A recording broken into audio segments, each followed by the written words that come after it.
Hey, there we go. How's everybody doing? See, we got there's my buddy Skin and Scales out there. Thank you for coming in. Big Slim. Kelly, the Bullock Experience. Thank you for coming in tonight. LG. Ricky's. Hey, there's Epic. The white north of the frozen tundra. Whack-a-cat. Thank you for coming in. Trying to let things catch up a little bit here. Get a few more people in.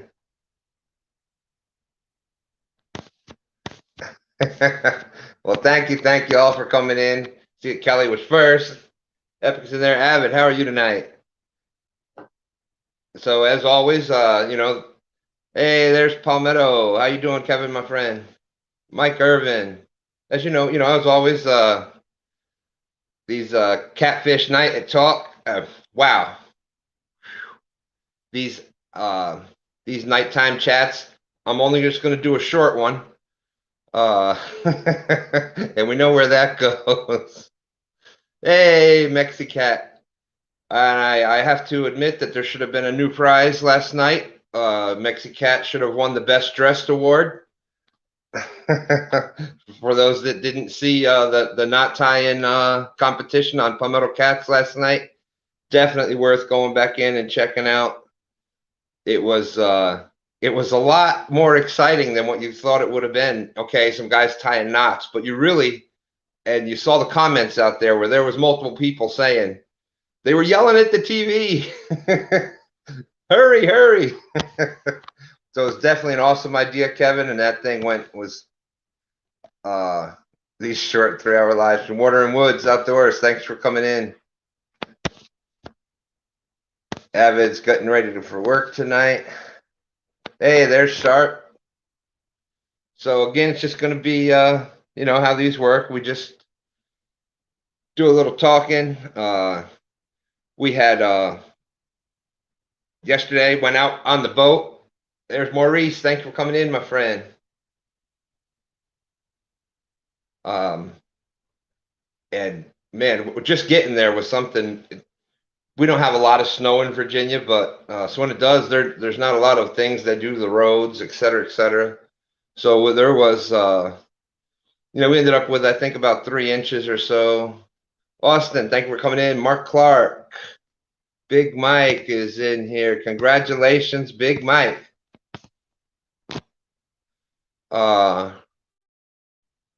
It was great outdoors. It wasn't too bad. And when we first got there, it took a while to get down first of all, the ramp that we were on, the boat ramp to launch it was pretty bad. And we had a gravel pile. We were putting some gravel and everything. So it worked out okay, but just took a while to get out there. We got out there. We hit that 17 pounder when we were out there pretty quickly, thinking, okay, this hole is going to have a few in them. That hole usually does produce pretty good right in there. And then the snow was okay. It was beautiful fishing in the snow.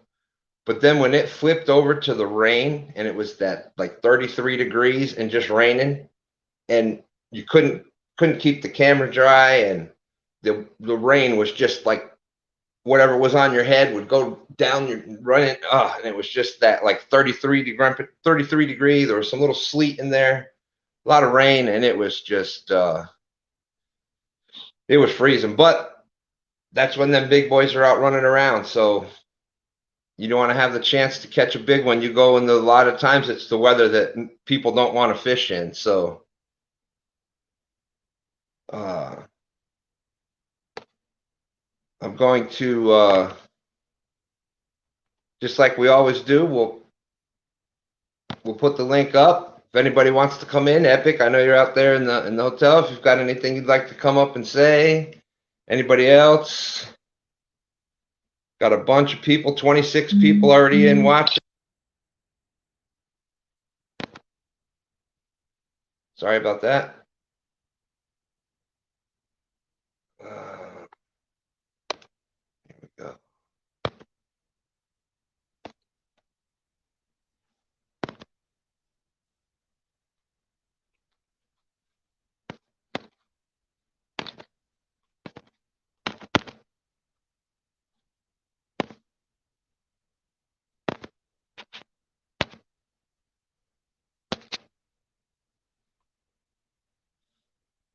There we go. There he is, fishing with Big Mike.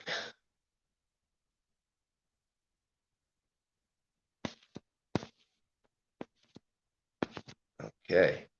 Yeah, and we I don't know what it was looking like right at the end of the live yesterday, but the rain was coming down and it was getting underneath the screen protector. So it was just flipping from the StreamYard to camera to this to that, coming back. So we had to just end it out. All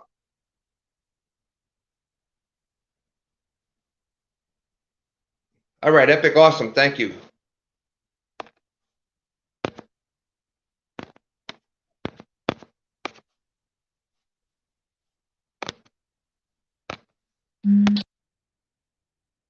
Oh, hold on 1 second.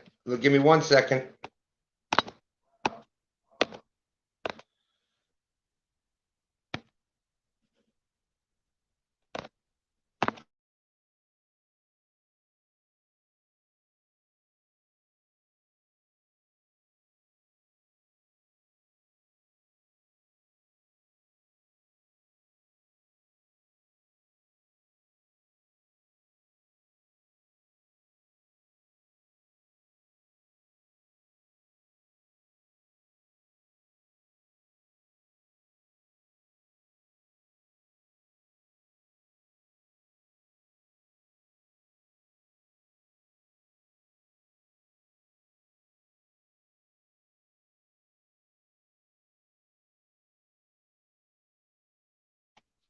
Okay, hopefully that's it is that.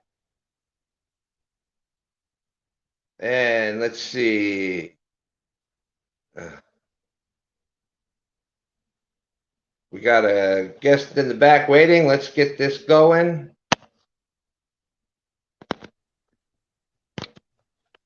And Hey, there you are, Stan. my friend. How are you tonight?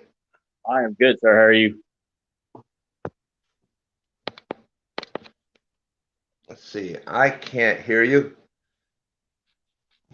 Let me turn my volume up here. Can you hear me now? Can you hear me?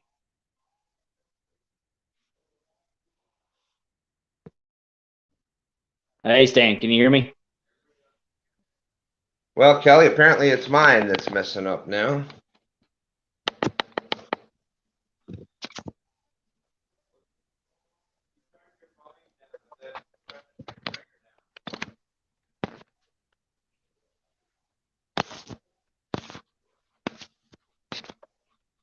All right, let's try that again.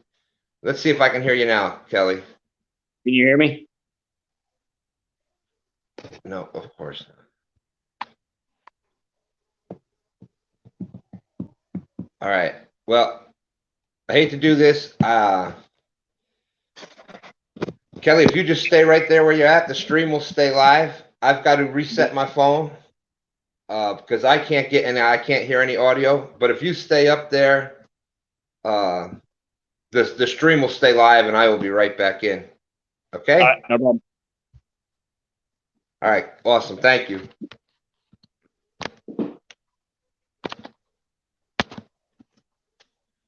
Unfucking believable.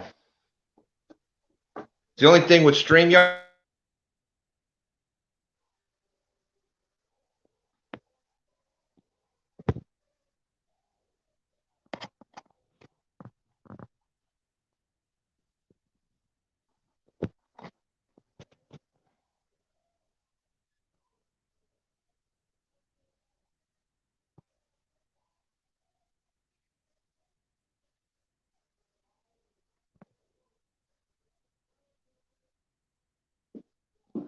Hey, guys. Can y'all hear me?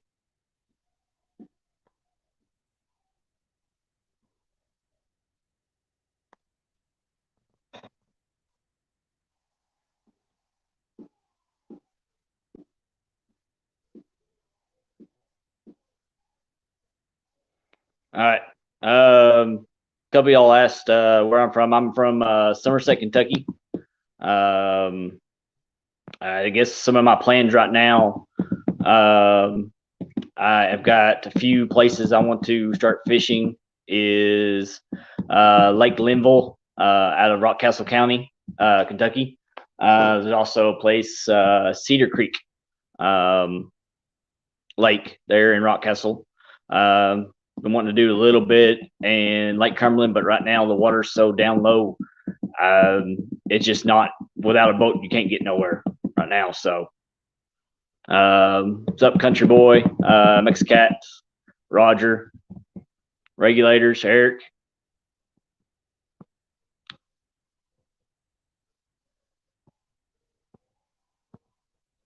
Y'all got any questions for me?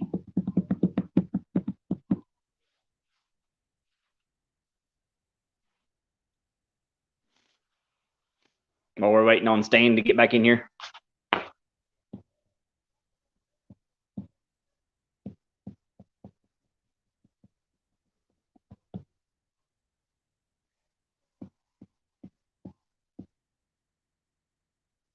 Water and Woods Outdoors, good to see you.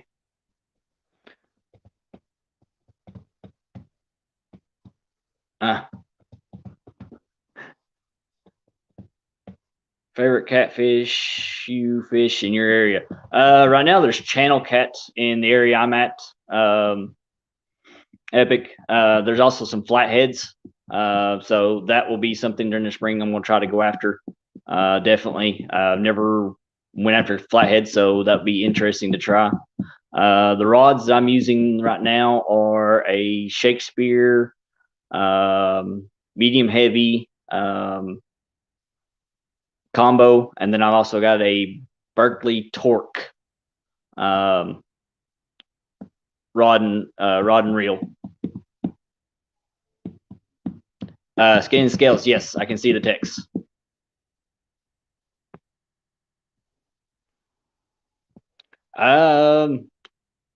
Roger, it's either bank, boat. I don't. To me, it don't matter.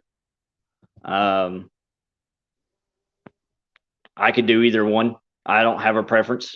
I'm usually me. I'm normal a creek person. I like creek wading. I always like creek wading.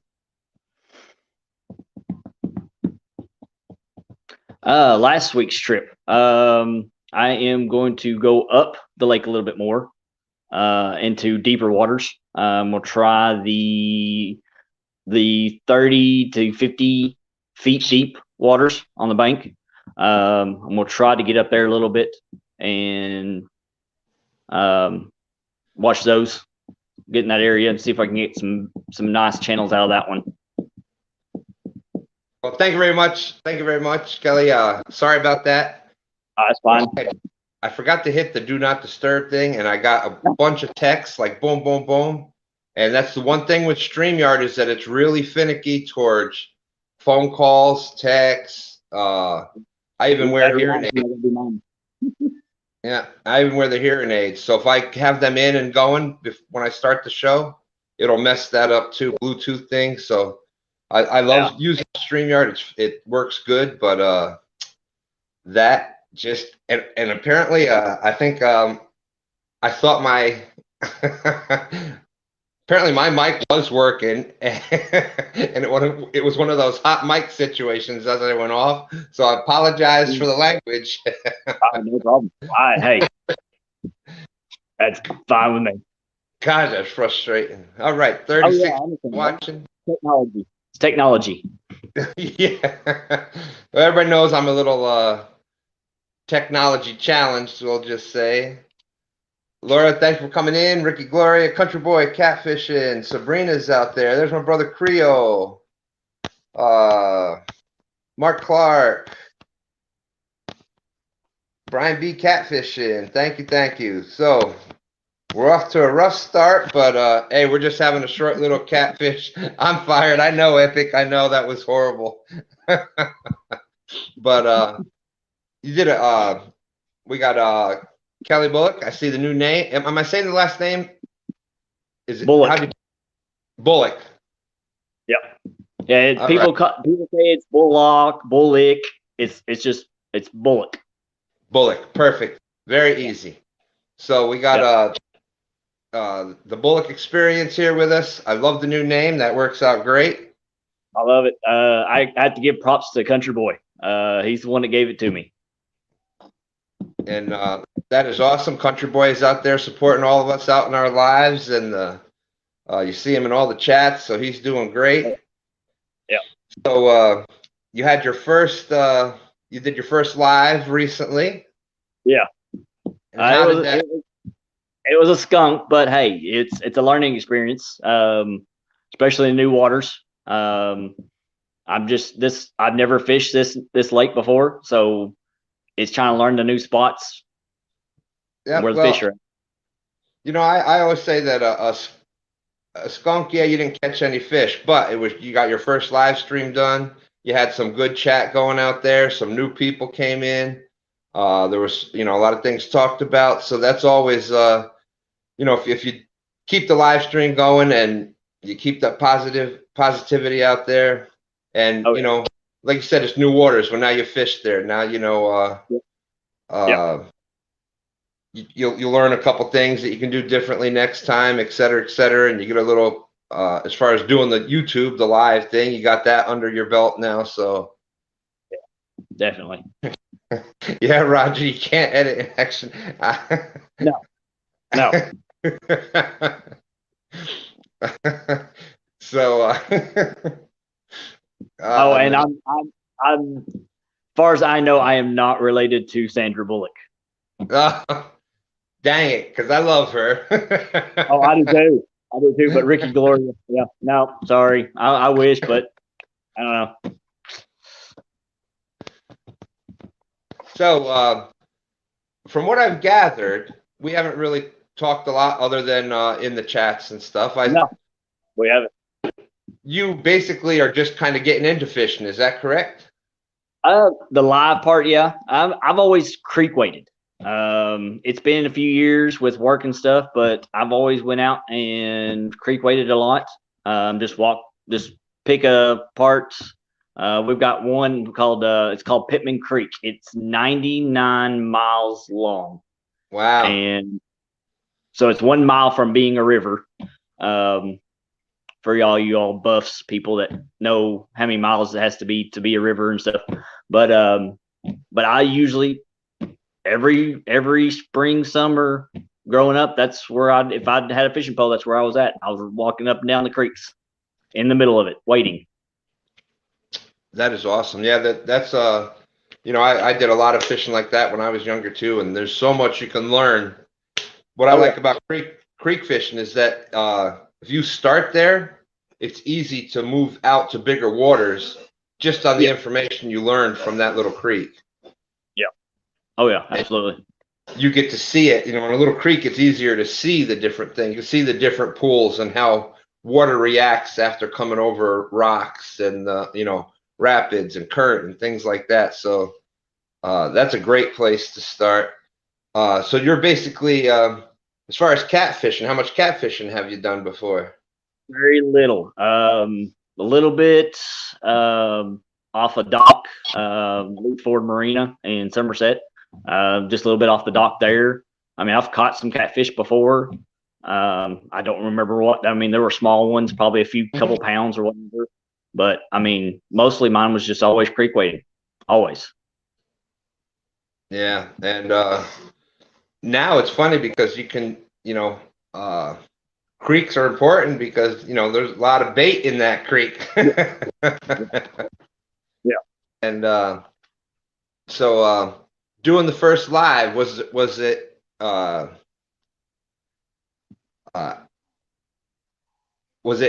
what was the experience like? Was it did you go through it and think, oh wow, that was pretty great, it was easy, or was it more of a struggle? It was, well, I don't know if everybody knows Timmy Bullock from Chesapeake Bay is my oldest brother. He's gave me some pointers here and there, and he said, be myself. I'm usually pretty good in front of cameras. I'm not shy when it comes to it. So I think the first live just went off with a hitch. I just wish there was a fish in it, but we're learning. Well, those happen. It happens. So what's coming up next? I'm sorry, I didn't hear you. I was just gonna say, so what's coming up next with the Bullock Experience?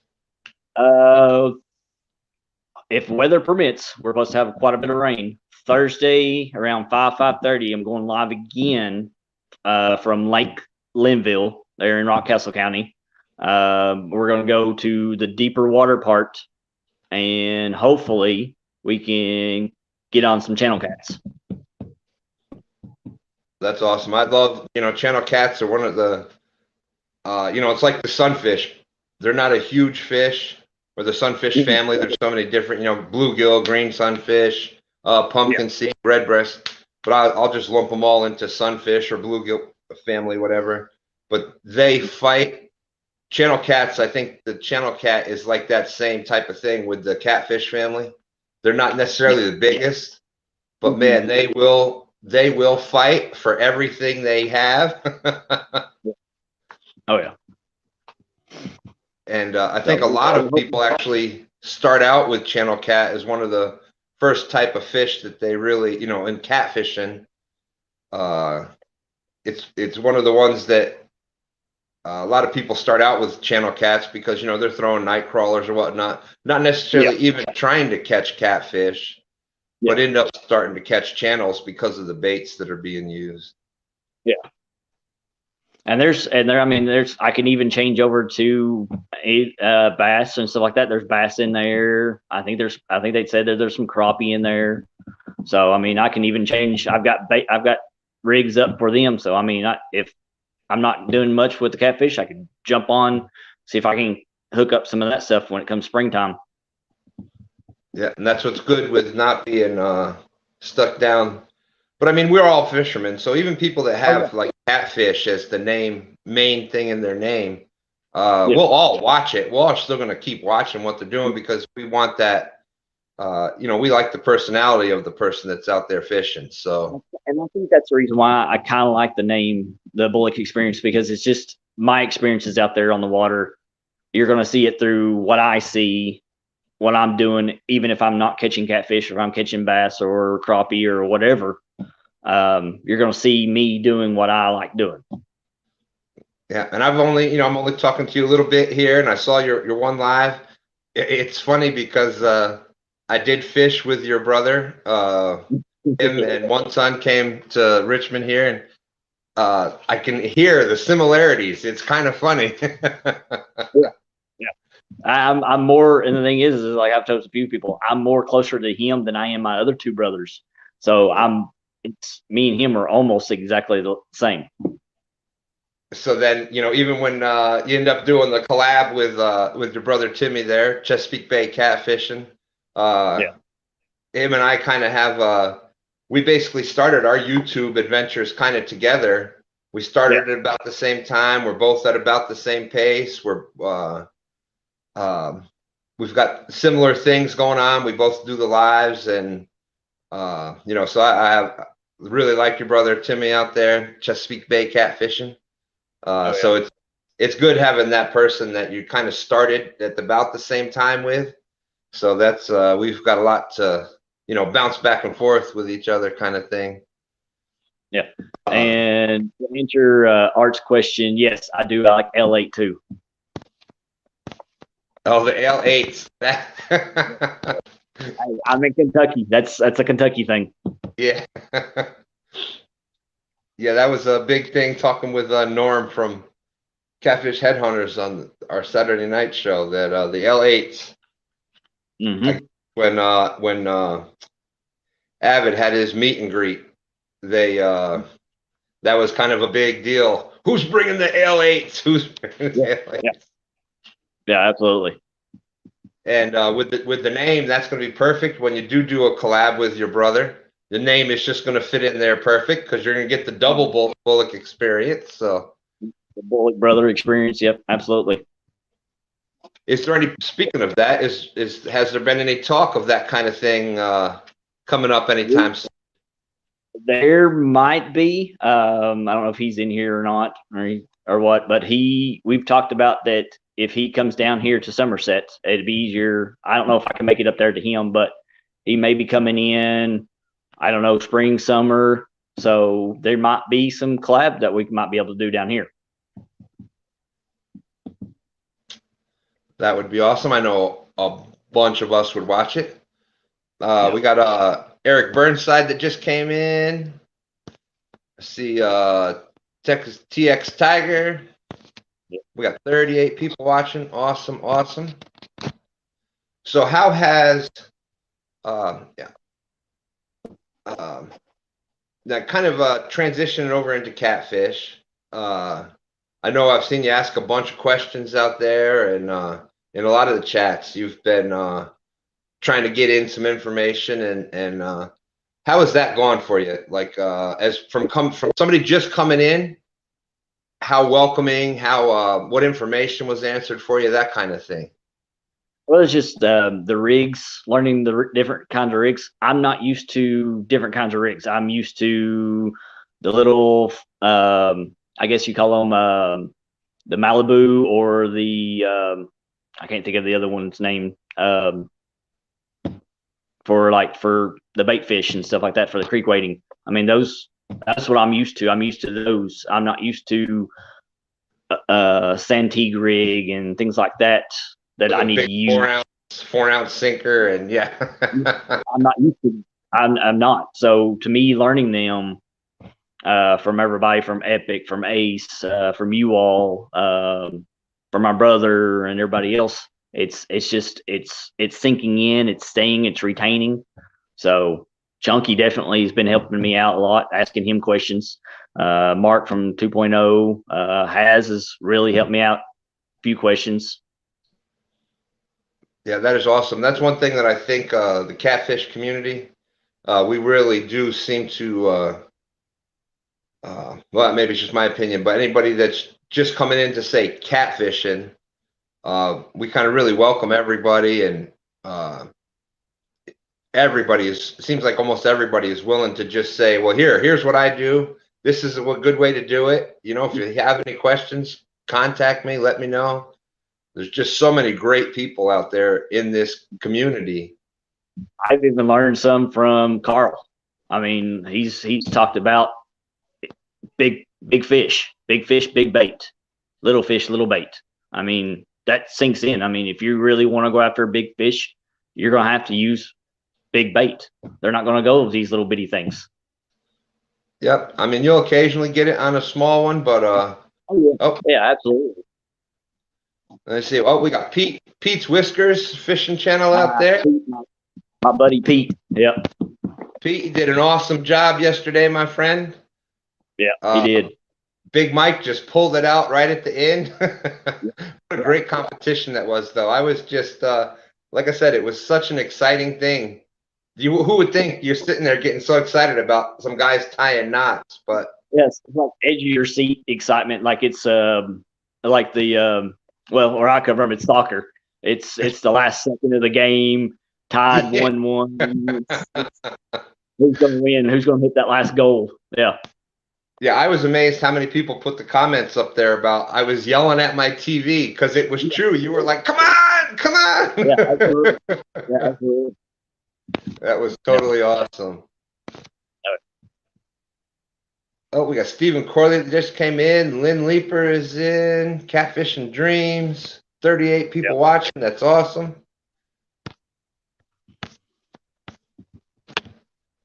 So in your new limited kind of experience with catfishing, you know what, as far as baits go, what's your go ahead. Right now I'm using chicken gizzard right now, but I was just told today that we do have an Asian market and also a fish market here in town. So I will be hunting them up before Thursday to see what I can get a hold of. Right now our creeks are down low. It's 28 degrees here, so it's really, really cold for me to get out into the creeks. So with the snow and everything, so I'll probably be trying to see what kind of bait I can get from them. Yep. Now my thought process on baits is that the baits that are in your area, Of course, those are going to be your forage fish. If you have like here in the James River, shad, gizzard shad is year round. That's number one. So if you can have fresh gizzard shad, that's always going to be your number one bait choice. White bird. Quite a bit of stuff. I know one of my brothers bought alligator from there, so I know they have all kinds of different stuff there. So I'm hoping they have some good gizzard shad, or they have bluegill or something that I can use. Definitely. Yeah, awesome. So, where do you see? What kind of got you into doing YouTube? Was it you see your brother having fun with it? You said you've been involved with fishing, doing the creek fishing as a younger child, and then I know you've got some other different things going on out there. I've heard you talking about different businesses and whatnot. So I've got 3 jobs, working 6-7 days a week now. So I just try to find the time that I'm fishing. Watching my brother get into it, kind of lit a fire back into me wanting to get back out there. And I mean, my poles and all that stuff were just sitting in the garage collecting dust. So I just knew it was time for me to get out there and do something. And my family was okay with it. My wife and my child were okay with it. So they were right behind me, said, "You're okay to go. You can get out there and do it." That is awesome. That's a big part of it. Here with us, it's 2 stands fishing, and we were trying to come up with it was my channel, just my channel to begin with, and I kind of got really into the catfish community the end of last summer, and everybody was just so great. It was just it was basically life changing for myself. And just everybody's just awesome, and you start meeting and talking to people, and I still just can't believe that it's like I'll give you an instant. Mike Chavez was the first YouTube that I watched when we moved down here to Virginia in 2010 and or 2011, and now I talk to him on a semi-regular basis. It's just crazy how anybody just coming in, you just start meeting all these people, and it's just unbelievable. Yeah. Oh yeah. Catfish Regular asked if who's better fisherman, me or my brother. I would say he is, as of right now. Wow. As of right now, he is. Wow. Not shots fired. Come on, Kelly. I can fish way better. I can catch it. Awesome. I gotta have a little controversy. I'm just getting back in the swing. So hey, he's got a lot more area. I mean, he's got a lot more time on his hand. He can travel a little bit. I'm stuck where I am, but hey, that don't mean anything. I can start catching stuff if I can get on the fish. That is, yeah, but that's funny. Usually you get the brothers, and it's like, no, I'm gonna be. But I hear you. That's right. That's how I am. It's Oh, absolutely. We are. I'll be the first to admit that. People are talking me against my son, and we've really just the past few years started getting into like the big catfish, hunting down big catfish and etc. And he's able to put way more time on the water. He brings the kayak out. And that's the biggest thing that I can tell you as far as basically goes for but it's not just fishing, it goes for anything. The more time you can put in it, you do your research and whatnot when you're not doing it. And then when you actually take that research, what you've read, what you've seen on videos, and when you can start taking that and applying it to the waters that you're fishing, or to the, like if you want to take up welding, you read and do and pick up as much information as you can about it, and you apply that to then you start applying that to what you do. It's going to make you that much better. There's one thing. Yeah. Call it out. Oh yeah, there you go. I like to see that one. Yeah. but it's just like all this information, all these lives. It's almost like the dummy's book guide to fishing. Almost, it's a manual. It's a guide manual to what to do, what not to do, and stuff like that. And I kind of, and it works for me. Yeah, it's you know, it's like a lot of other things. It's hard to like if you've once you start doing something for a long time, it's hard to remember exactly what it was like when you first started. But I think in the catfish community, we do a pretty good job of trying to break it down to somebody just coming in. We can still give some pretty good information without getting too like you need to do this at exactly this angle with this many. You know, it's a lot of us will say the biggest advice with catfishing is to keep it simple. Yeah, I heard You know, it's basically you can catch big catfish with whatever pole you can get. Use the bait that's familiar in that area if you can, and you know, a hook and a sinker and a swivel, and basically you're set to go. Yeah, I mean, if they're hungry, they're gonna bite no matter what, as long as you put the bait in there. I mean, if you don't put the bait in there, you ain't gonna catch nothing. That's exactly right. And it's the Epic Catfish, mullet. Yep, mullet is a very oily type fish. So that is a good bait of choice, especially the closer to the salt waters that you get. We got saw Sabrina out there fishing with Sabrina. Thank you for coming in. Creole is out there. I had put the link back up if anybody else wants to jump up on in.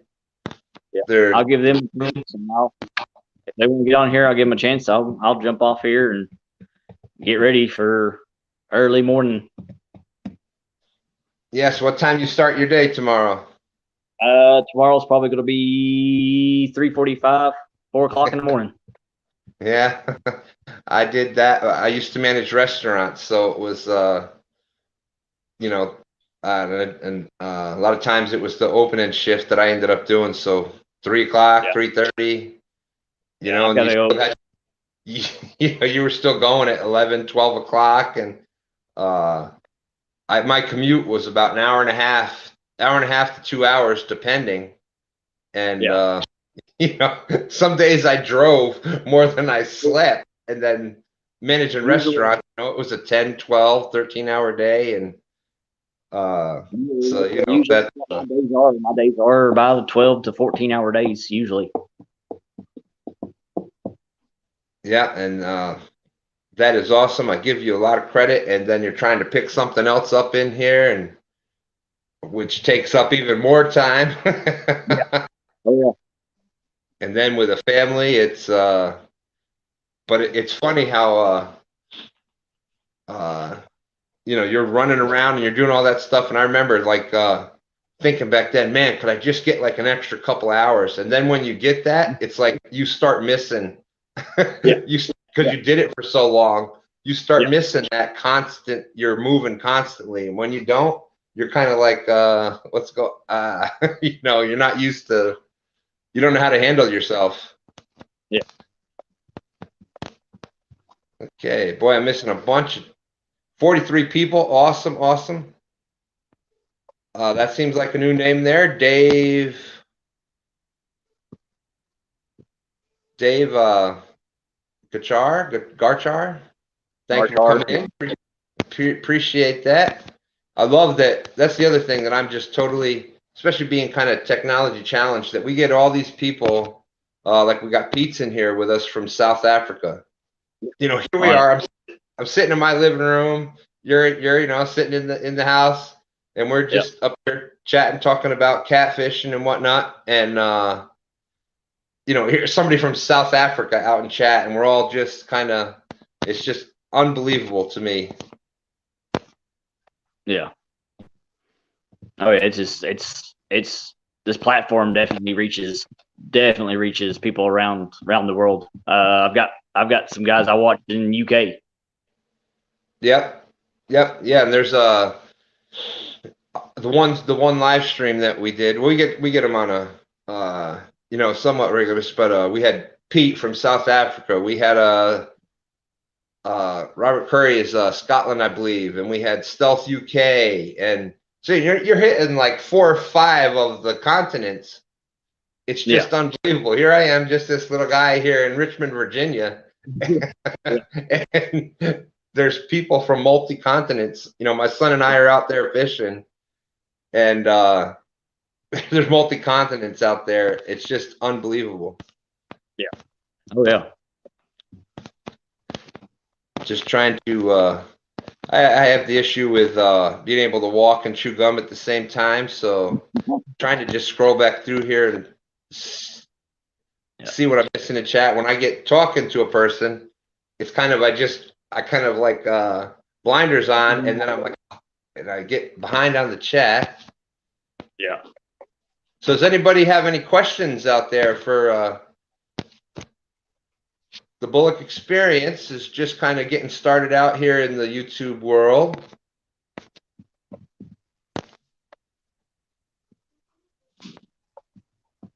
I see we're talking about a bowfin out there. Yep. We make bowfin. Ball out of them made with ground beef. Wow.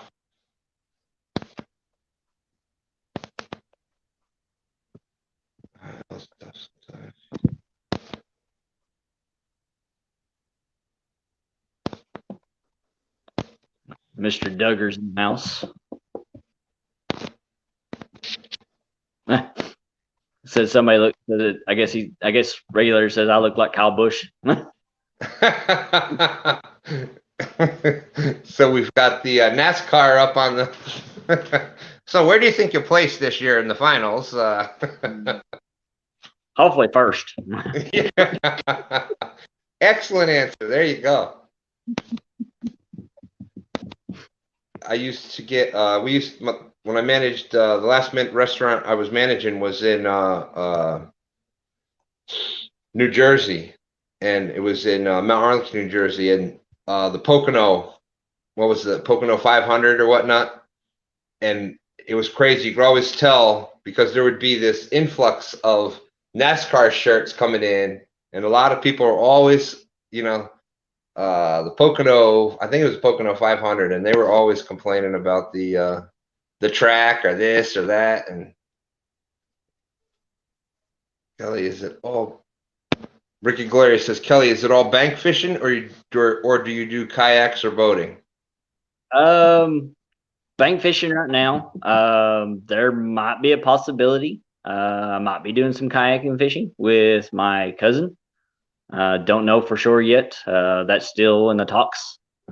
So that might be something to look out for. I know Tom with LG Bass asked what size fish do the water.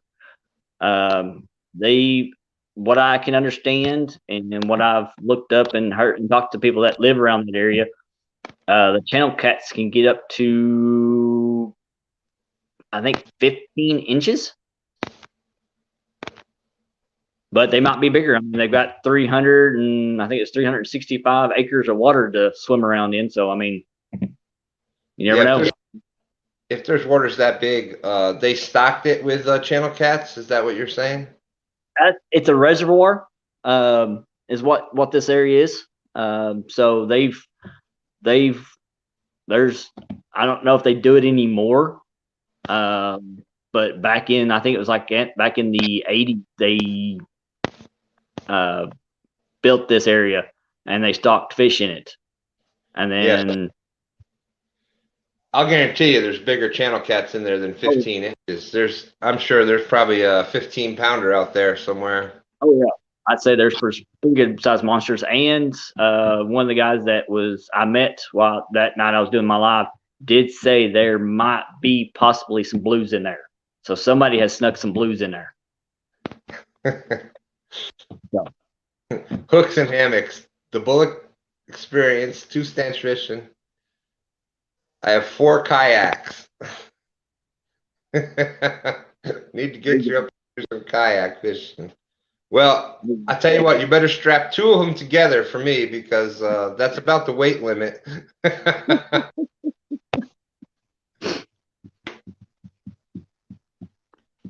Yeah, that'd be that. Hey, I'm game for anything. Yeah, you know, when I was younger and didn't have certain things, yeah, I would try anything at least once. But you know, once you get the grays going in the beard and you get some other things going on, you kind of gotta. It's hard to do it, but you finally got to accept that. Well, there is some limitations to what you can actually do. Sabrina, what do you mean by basic fishing kit?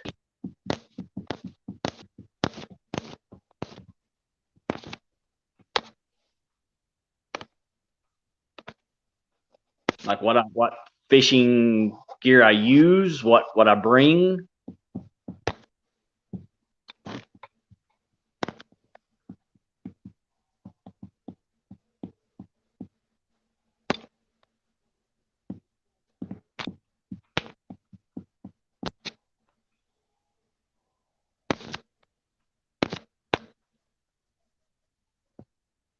Okay, I put the link up in there again. And that's kind of what we do in these late night chats as anybody that wants to come in and talk with us about catfishing or what's going on with their YouTube or, you know, various fishing YouTube related issues. Feel free to jump on in. Sabrina says everything from what you supplies to rods. I got everything. I mean, I've got my 2 rods. I bring a blue bag that's got all my spinning baits. It's got my hooks, my weights. It's got my floats. It's got pretty much everything. And then I take my lights. I use a 12-volt battery to power all my equipment with, so I can do all my streaming, keep all that stuff together. Yeah, and that's what's awesome about well, this fishing in general. It can be as simple or as complex and whatever as you want to make it. You can go to any Walmart and for $30 get a combo that works. Yeah. Put the right line on it. You know, if you're fishing rivers, bigger rivers where there's a lot of current, and you got the chance to catch you know, bigger blues or big channels and whatnot, you get 15-20 pound tests to go with it. If you're going to focus on panfish, use the lighter line. It can be as simple as some hooks, some sinkers, maybe some bobbers, and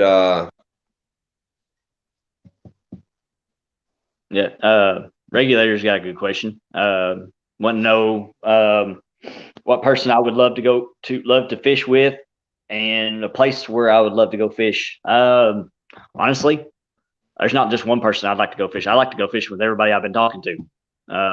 You, Stan, your son, all the way up from Mark to Chunky to Palmetto. I'd love to get down there with Palmetto and fish with him. He definitely can teach me a lot of stuff, especially fishing these rivers and stuff like that. He does. I even Lyle and Patriot James, all the way up to, I even like to meet the man himself, Steve Douglas. Yeah, it's awesome. And the opportunities for that here in YouTube are just, it's unbelievable.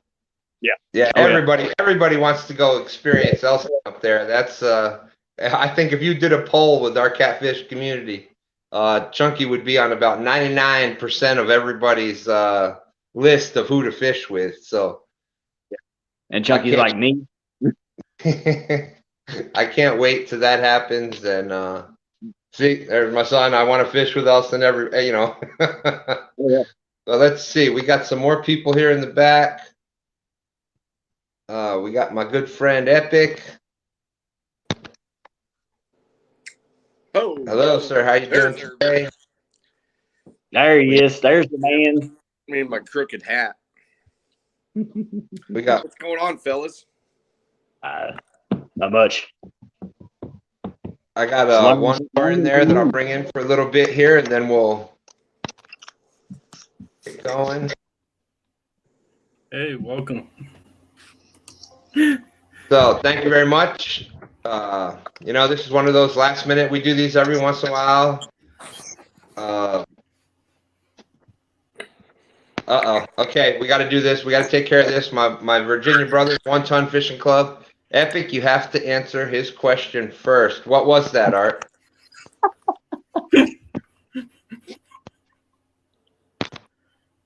What do we got? I don't know. It sounded important though. Epic, you have to answer my question first. Okay. All right, let's go 1 ton. On the clock. I don't think he was. Sometimes I'm a little slow to get into the chat, so I don't know if he realized I would get to it that quick. But Hey, Chucky's here. yeah. So, Paul, how are you doing tonight? Pretty good. I've been working on a video of a product review of my Big Cat Fever rod and my Lose Speed XL80 reel. So, Okay, so the question came in, 1 Ton Fishing Club. Why are the blues on the mud flats in 20 foot of water in the winter? Well, it depends. Are we on a lake or are we on a river? I'm assuming lake. They usually fish Lake Kerr and the outlying off crops of Lake Kerr.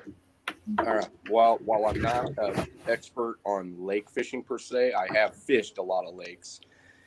I just put a lot more time in rivers.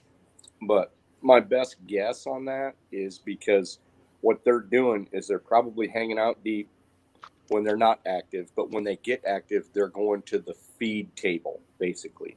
So they're going to be around there somewhere, not all the time, but they may be hanging out in 20 foot or in 14 foot or in 12 foot. I actually fished with Jeff Williams on Lake of the Ozarks one time, and it was miserable cold. I mean, miserable cold.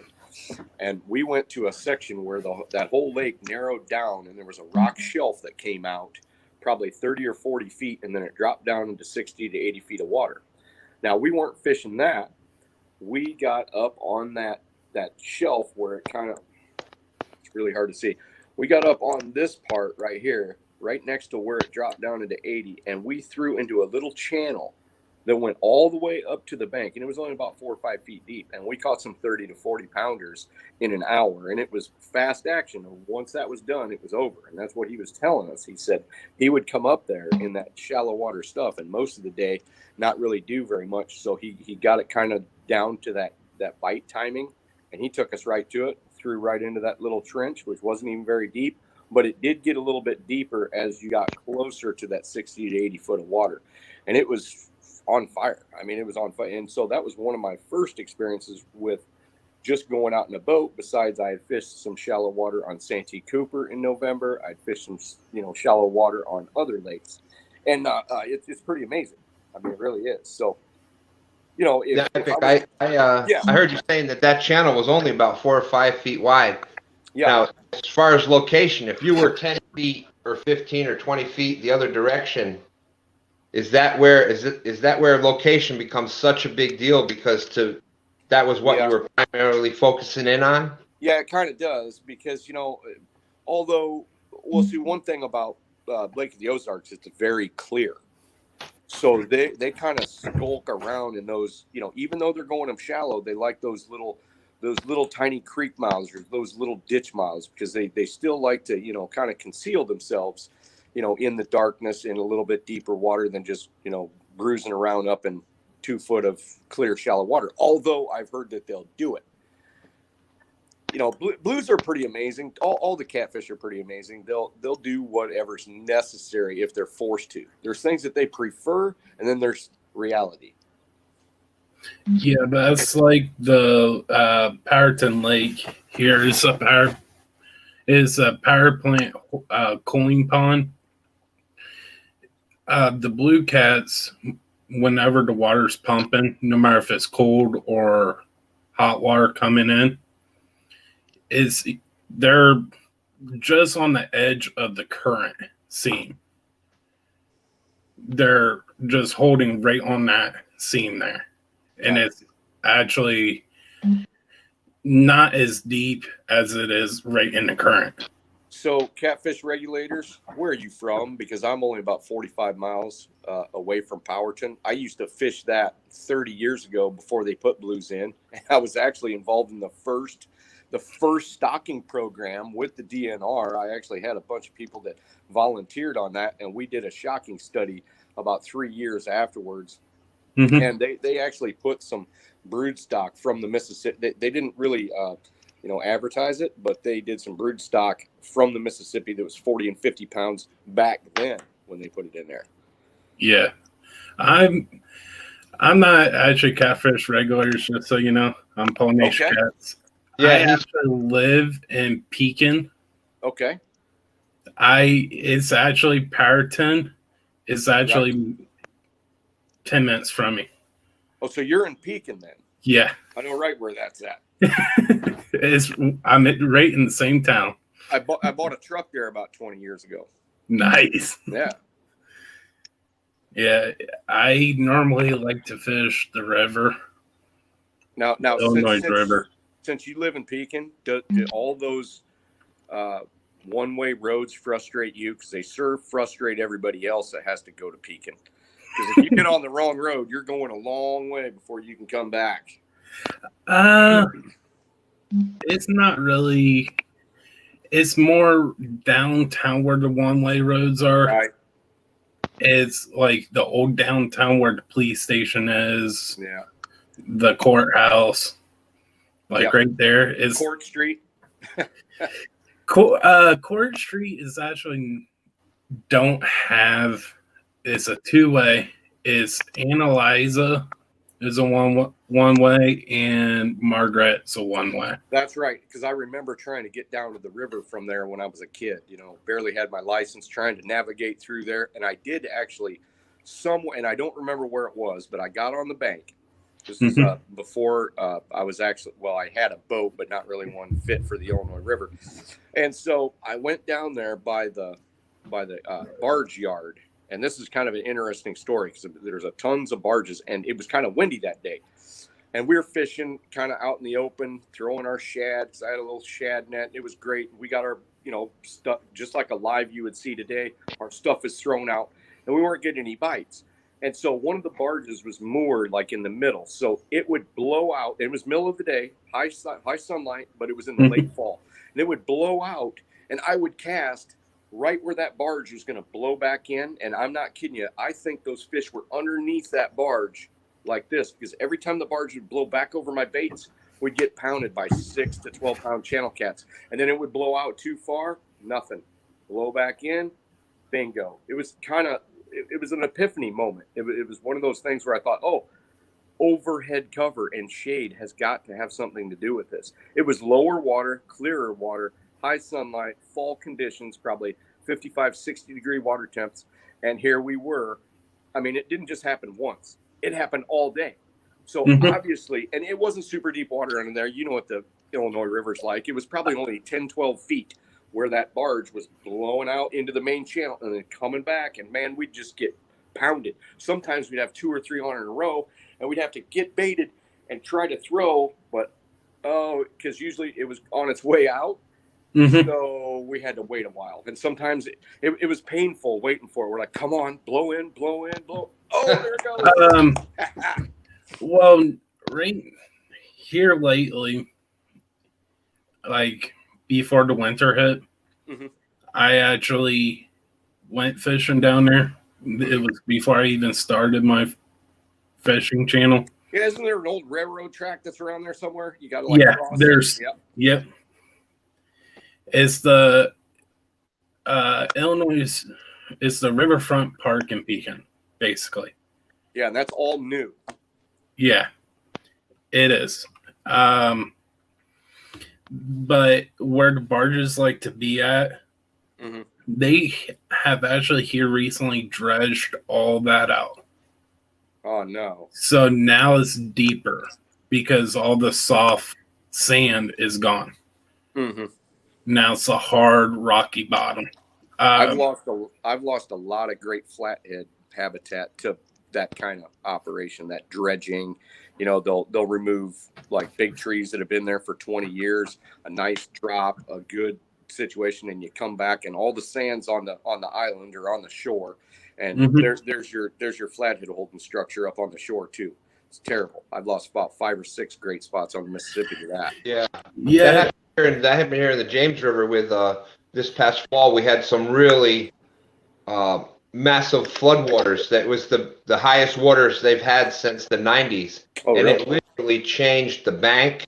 It changed the subsurface. There was trees at Osborne Landing. There was probably a good 150, 200 trees that had piled up on shore that just, so that's the thing with the river. Not to cut anybody off here. Well, Kelly, I'm going to let you get going. If somebody could put Kelly, the Bullock Experience up on there. Glad to have you up on here tonight. I'm glad that you got started. You did an awesome job on your first live. Thank you so much for getting going out there. Epic, I got one question for you. Yes, sir. New water. What do you look for when you're fishing new water? Boy. That's one of my favorite questions right there. I actually love new water. And the reason I love new water is because I did 20 years of the most horrible new water type stuff. I mean, I would go to a new place and I'd be so frustrated, for like 15 years. That's because I didn't have that knowledge. I would go to places that looked with my human eye great, but my fish brain that I was untrained, I would fail miserably, when I was like 15 to 20, 25 on a lot of these places, because I didn't understand that fish are not thinking like I am. Just because there's a backwater full of trees that are in the water and it looks like Louisiana and there's birds chirping and there's gar popping and all this stuff. I didn't really realize I was fishing in gar and bullhead water. I just thought it looked great. It looked like movies that I'd seen. I didn't know. There wasn't anybody to talk to. But all I did catch in there was like I caught an occasional catfish. Now, little did I know, all I had to do is put my boat around that island in 12 to 15 foot of water, and there's all kinds of big catfish because of the current. Lack of current on let's see where we go. We got a current side over here, and we got slow, turtly, awesome looking water, but it's gar and bullheads over here and catfish over here. Now you would get some moving through every once in a while, and we just thought that was the greatest thing in the world. It's time to celebrate. Oh, a 3-pound channel cat, yes. But that's, I wanted to catch the big. I like fish. I love to catch fish, but I was thinking that there was going to be monsters back there, and how wrong I was. Now let me get back to how do I deal with new waters. The first and foremost, just like I talked on Stan's thing, was current first, and I've learned that. Now, if there's no current, then I have to substitute out of my equation. So let's talk about my equation first. Current, depth, and then cover, depending on the fish that I'm after. If I'm after flatheads, channel cats, or blues, where am I at in the world? What is heavy current versus moderate current versus slow current? So I for blues, I'm going to go to the heavy current. For flatheads, I'm going to go to the moderate current. And if I want big channel cats, I'm going to go on that fringe between the two, unless it's like April or May. If it's April, May, or June up here, I want shallow, fast, rocky, or woody water, even in small creeks. I want to see that riffle. I want to see that hole. If it's a small creek that you can cast across, I want to deal with holes. If it's a bigger one, I want to take my which I'm lucky. I have a jet powered John boat, so I can go in fairly small rivers and then do that same thing. I've caught them in like whitewater stuff, like stuff where kayaks are coming through because it's all crazy whitewater, and I'm catching channel cats that are 28, 30 inches long, 32 inches long, and they're pulling the rods down. I love new waters. Flatheads are a little bit more difficult, especially if you end up fishing like a lakey pool on the Mississippi. So like I like the riverine pools because my eyes and my mind point directly. I look at maps and I'll get on the river and I'll be able to look down at neck downs. I'll be able to look at, okay, we've got a series of trees in the water. Maybe it's extending off the front of an island and there's the one major one there. I'm going to fish that one first. But if the water's come up recently, I'm going to go to the middle of it because they'll kind of situate themselves behind stuff for a short period of time. But if it's been 3 days high, 4 days high, I'll come back out to the front. So it is a giant equation, but generally speaking, sometimes you do want to listen to locals. Sometimes you can actually talk to somebody these days. 30 years ago, you couldn't. 30 years ago, they tell you the opposite. They tell you to go, go over here, go over there, and use this giant treble hook this big with a big thing of, whatever, or get the cheese bait out. I'm like, okay. Yeah, and they've been telling me the line hooks is good in that area. You can set up line hooks and catch all kinds of channels you want. Trot lines, yes. And just because it's good for trot lines doesn't mean it's good for rod and reel. And there's a whole lot of misinformation going on about flatheads, especially.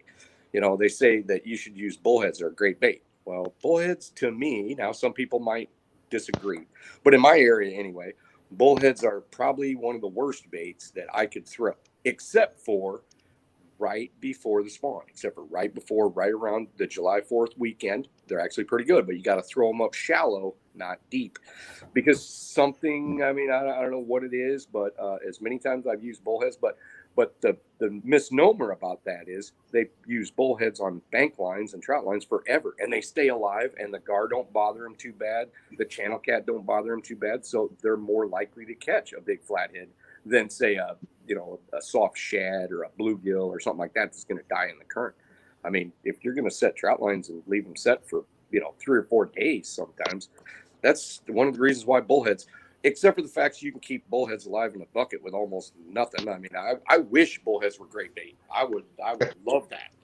I'd be like, yes, I'm having a bullhead party right now. All right, we got Mo Homesteading, who is she's awesome. She's got the same type of energy that you do, Epic.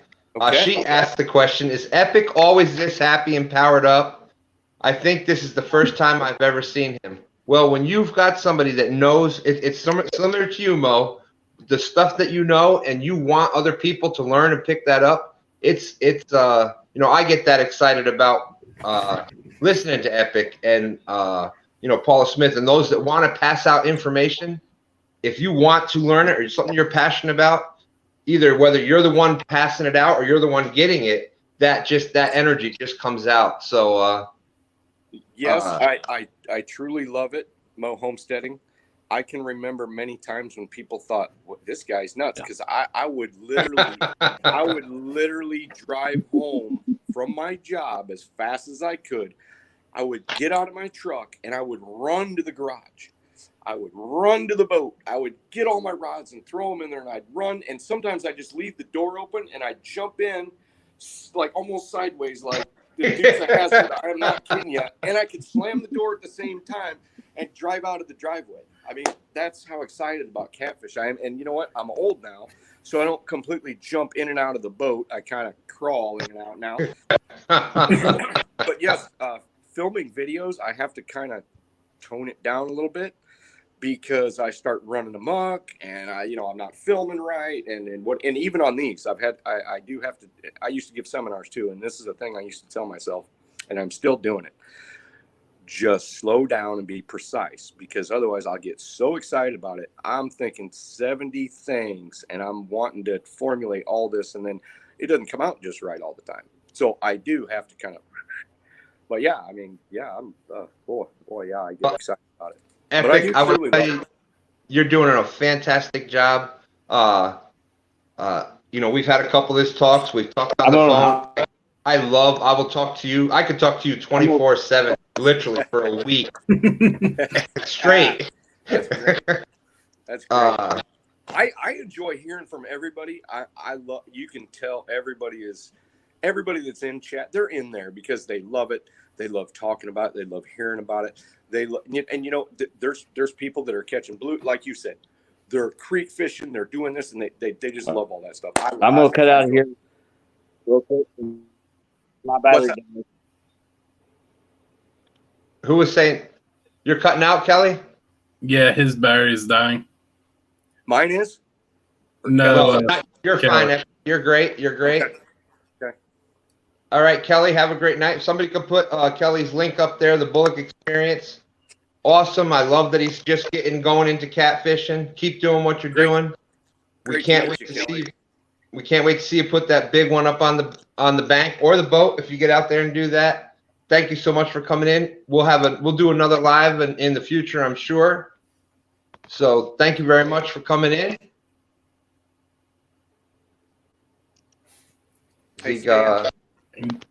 Yeah, I'm definitely going to subscribe to him so I can get watching his shows. And Stan, I think I'm going to do an intro where I run down the dock and jump into the boat like crazy, and then I'm going to freeze frame it.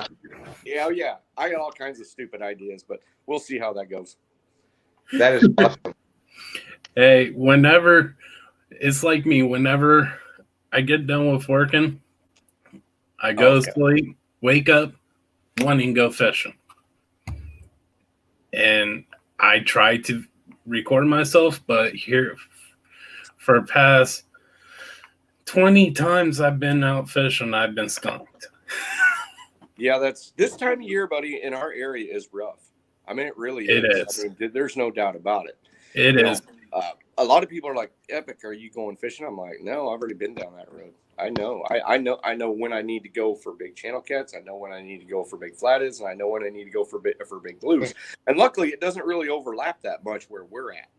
Now, in the southern region, it does overlap because that water doesn't start out at 32 degrees or 33 degrees and have, ours takes such a long time to get enough of that heat going. And plus, we're usually flooded up here because we have such a gradient, and then we get those rains when the crops aren't in because we don't have a lot of trees and grass. No. So we get flooded out like a freak show up here. Oh, the Illinois River here last year, in 2019, it was flooded clear up and over the railroad track. Yeah, I fished. That was high. I literally took somebody to Starved Rock, and I actually could grab the top of the pavilions in Starved Rock, where that's where the fish were. They were way off the main channel, and like usually that's where I catch them. They're way back in. I mean, I'm fishing near picnic tables just to try to eke out a few fish. And when that happens, it's really rough because, I mean, there's 9,000 trees and 2,000 catfish. So which tree are those catfish behind or next to when it's floodwater? It's really rough. Yeah, and bunch of big tree trunks and everything's flowing down the water. Oh yeah, when it's dangerous like that, it's not. Yeah, cool. Whenever the water level goes down, you can see it right on the bank where I'm at. All the wood that gets pushed through that water. Mm-hmm. And sometimes you have big 4 foot around in diameter trees. All right. On the bank. Have you been on the river and seen them tumble end for end? I was on the Rock River once when the river came up hard from a big storm up north, and I was sitting down there by Oppold Marina, and which Oppold Marina is just the side of the river, and here comes oak trees going from root ball to top, tumbling like this. And I'll tell you, if the boat was underneath that, you'd just been dead. Forget it. Yeah. And fishing the Mississippi, I've had trees get hung on my, that are floating down, hung on my anchor rope. Anchor didn't give way. It starts pushing the front down. Luckily, we've been strong enough to get them off there. I'm always ready with a knife or whatever, but I haven't had to cut it yet. So that's kind of a good thing. These new anchors are great though, because they've got that attachment on the bottom that's You know, it's got the chain that comes up here, and then it's attached up here, and it'll break that zip tie off and turn it backwards. And I haven't lost as many anchors as I did back in the day, because I got stuck once down at Alton on a 7-day trip throwing an 80-pound cinder block with a tiny little rope, because I lost my anchor rope like the second anchor I was there. I didn't So know Epic, that to get anything. What's that? That never lost anchor that's got that, it's also not necessarily money, but it's also a safety feature, because if it gets stuck, yes, that could break free and pull out before. Yep. That's awesome. I never even thought about that aspect of it. Yeah, 7 days of throwing an anchor with a poly rope and an 80-pound brick. My hands were destroyed. I mean, destroyed. But you know what? Too stubborn to just not move as much. I was, more of a mover back then than I am now. So I'm like, oh, I don't want to pull that, but I'm pulling it. I need to find the spot. It's basically a zip tie that's on there for safety. Yeah. It just breaks free. Yeah, I love it. It can undo itself if it's stuck, so you can pull it out. Yeah, and where I fish, I have to do it a lot. So a lot of times I have to, because I have to use a big one, because the current's so strong, it'll just break them off anyway if you use like a couple small ones. So you're trying to pull it up, and a lot of times I got to put the boat under power and break it and get it off there. And it's not even caught in anything terrible. It's that stuck down to that clay, or that rock, or that wood. It's the suction, mostly. Could be, but there's a lot of pressure on that line. Yeah. All right, so Paul, if you could get with me, I'll get with you tomorrow. We're gonna we'll do a live together sometime. I'd like to. We got a ton of questions out there for Epic. What I'm going to try to do is want to get him to answer some of these questions that we got going out there. I'm going to, everybody wants to see his energy up on the big screen, and I'll definitely, like I said, we'll talk tomorrow. We'll do a live stream together, you and I. Right, I want to get him to be able to answer a lot of these questions, because we don't all have the luxury of getting that much kind of knowledge that we can get from him. Firsthand. I want to give everybody that chance, so I appreciate you popping up on in. Thank you so much. If somebody could put Paul Nation Cat's link up on there, another one that's trying to learn and doing the right things out there. Keep doing it, Paul. Great to meet you, Paul Nation. Yep, nice to meet you too, Epic. Thank you so much, Paul. I appreciate that. Hello, Mr. Epic. We've got. I mean, it's been. I don't know if you. I mean, I can't see it. The only thing I can see is if you put it up on your screen. I can't see it. I will do the best. I would do the best to try to do that for you. Dan, but, you do great. Thank you, sir. Thank you. It's been, I get talking and I kind of go like this. I'm kind of got blinders on to who I'm talking to, and it just kind of, the chat just goes fast for you. But here's one of the ones here's one of the ones I just saw. It's true how many of us go fishing and have no clue what the fish do under the water. We have fish finders, see the structure, but no clue what the fish do or how to set up on them. And I think that's huge, because we'll do the fish finder and we'll see a mark, and yet we're 10 yards over that way, or too far up or too far back, and we have no clue what's going on under the water. What is going on? Here was a common mistake that I used to do back in the day. Okay, so I would see the structure of the river contour. I would see the cover involved in that. I would see the marks. Okay. Yeah. But extrapolating that on faster current, or even sometimes slower current, I would move up. My anchor wasn't sufficient to hold within so much of a time, and by the time I was actually anchored, I was a little bit too far behind them. And I'll still do that once in a while, especially on that deep, really fast water. But now I know it. I'm like, this isn't right. So, and the worst thing about a 40-pound anchor, and I drive the boat, is I have to tell someone else to pick that anchor up again. So I do it myself a lot, because I'm like, oh no, I blew it on this one. absolutely blown it. I've done it a million times, but I blew it on this one somehow.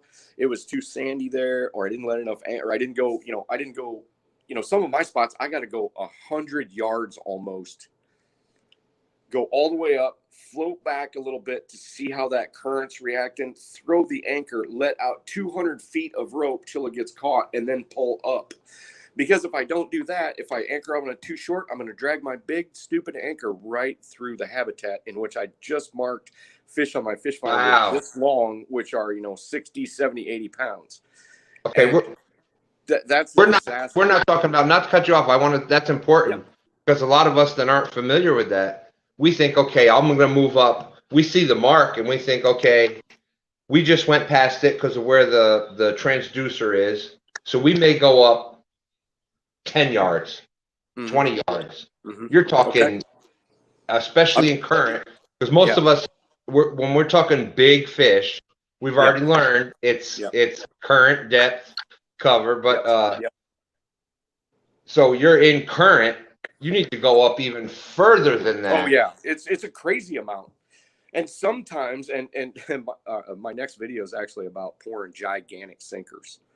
And I haven't even started, so I don't know what it's going to turn out like. But it's basically because the current that I'm fishing, and we're going to get off of how I fish here real quick and talk about how everybody else fishes, because mine's like this epic, anachronistic, crazy stuff that no one fishes. But anyways, so it is so far that I have to, because if I'm using 50-pound test mono and I'm using, say, 8-ounce, bank sinkers like everybody else, and just a normal size bait that would fit in your hand and it's streamlined and everything else, I might have to be a complete full cast away. I may have to ledger the back of my boat a full cast and then some, because on a full cast, if you watch my videos, you see I feed out line like this. It'll hit the water, and I'll just let it go. I don't just lock it in and go, because it's deep and it's fast, and all that'll do is it'll be too far in front of them, and I need that thing to go straight down. I need it to bow a little bit back, and I need that current to sweep it over so it's going to hit that. So it's 3D chess. Yeah. That is the scientific answer right there. Yeah. So, but to get back to the answer of that, is that yes, it's an amazing thing what fish will do on a normal circumstance, but it's also amazing what they'll do in a small percentage of the time, because they're creatures just like everything else. They're when they're just like that other question, what are they doing in 20 foot of water? What are they doing in 3 foot of water? Well, the only thing that I've been able to do is look at it as a root issue and recognize, but throw out what I like to call events, the high water, the weird stuff, the hot water discharges, the fact that there's a shad kill or any of that stuff. Just look at it as a normal root equation and then start factoring in. And that's a longer process, because you start figuring out, oh, okay, because my monkey brain got paid because I threw it behind a wing dike and and it dropped down the ledge, caught a 70-pound fish. So it says, oh, that's good. That's really a good thing. And then the next time I do it, and that didn't work at all. So, but every time I do it and it pays me, I'm like, okay, I put that in the memory bank. I put it in the memory bank. I put it in the memory bank. Go, oh, it's not happening. Why isn't it happening? What is the event that has changed my normal stuff? And you go, okay, we're pre-spawn. Water's a little bit warmer. Water's come up. It's chocolate milky. We got a bunch of debris coming down, whatever. I know they're close, or they're not feeding at all. And there's sometimes when you just fail. It's just, there's nothing you can do to make a fish bite. I mean, I have tried to will fish. I mean, put all heart and soul into this thing and anchor 50 times a day. You've got the voodoo out. Please. I'm throwing baits. I'm doing this. I got that. I'm cutting stuff like this. I'm like, come on, you guys got to bite. And I'm like, oh my gosh, this is horrible, horrible. But then I try to remember, why was it horrible? What are the circumstances that's going to let me know to not do this again?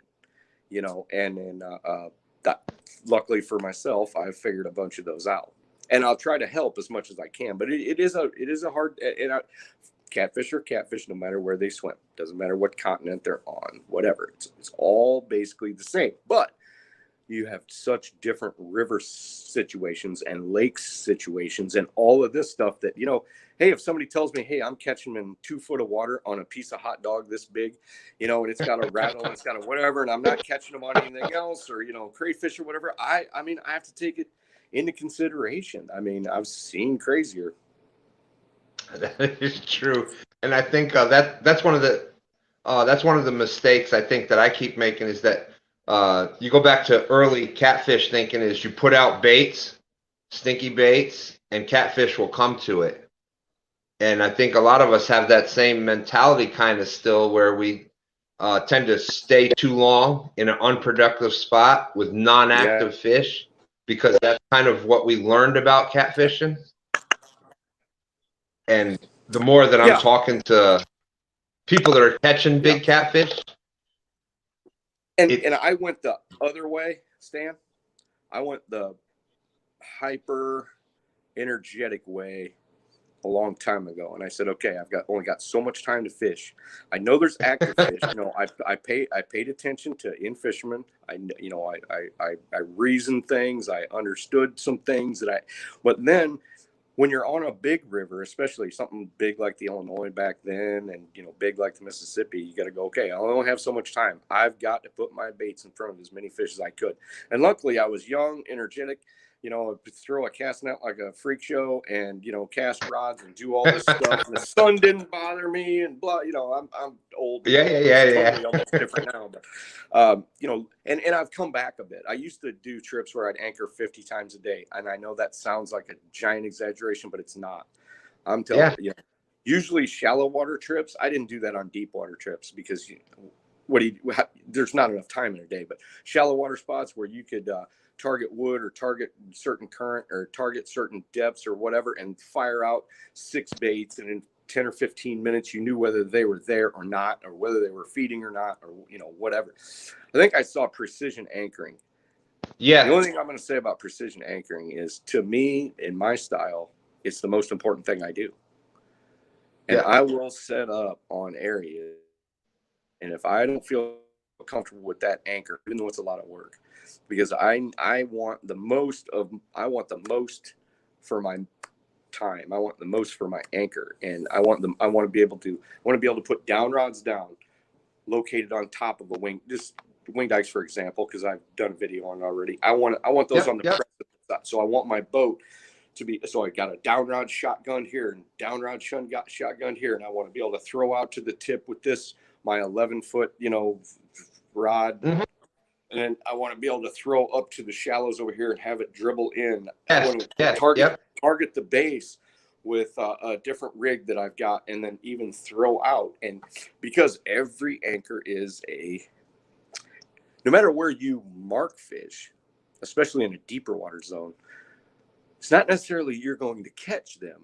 Just say I roll behind a wing dike that is prime. Let's just say, this is beginning of August, bite's good. We got a good population of fish here, and I'm marking them all on the current seam 130 yards away.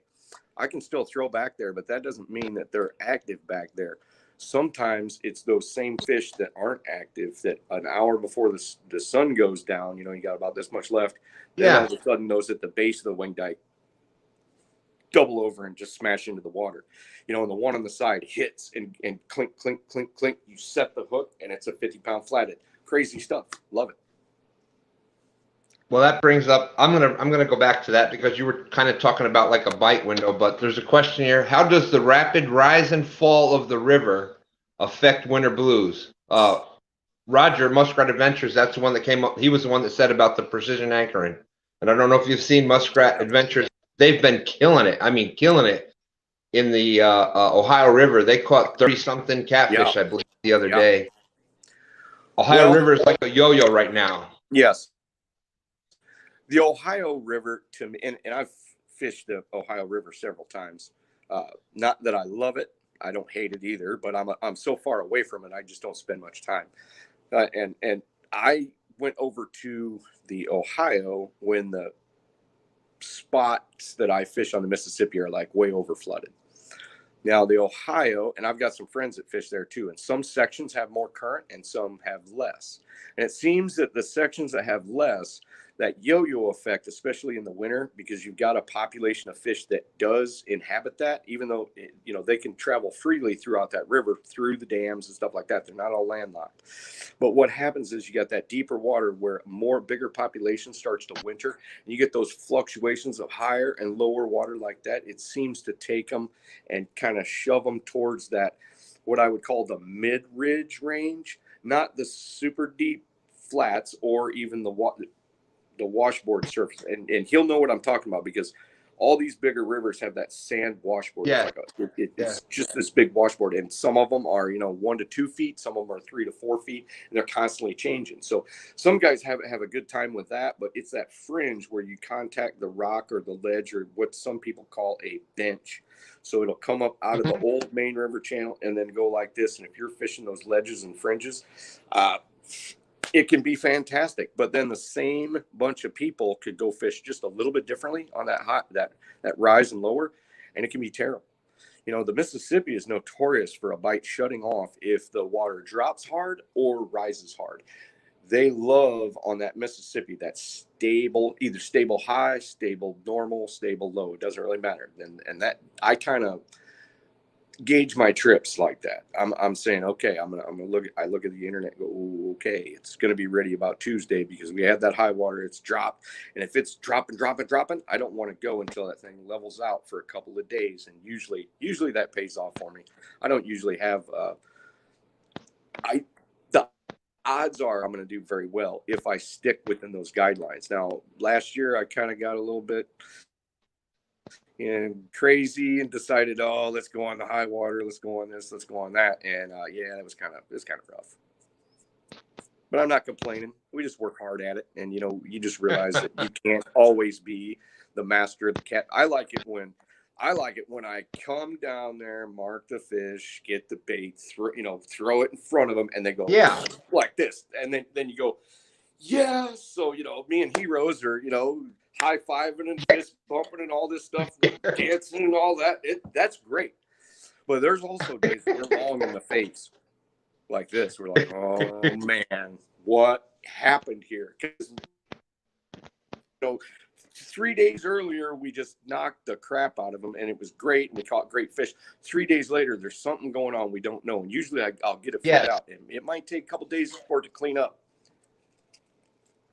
Yes. Yeah. And usually it's because I've wasted too much time in less than epic waters, and I say that based on my experience, not anybody else's. I'm not really making a judgment, because some like the Illinois River that I've talked about tonight, it's a very subtle river.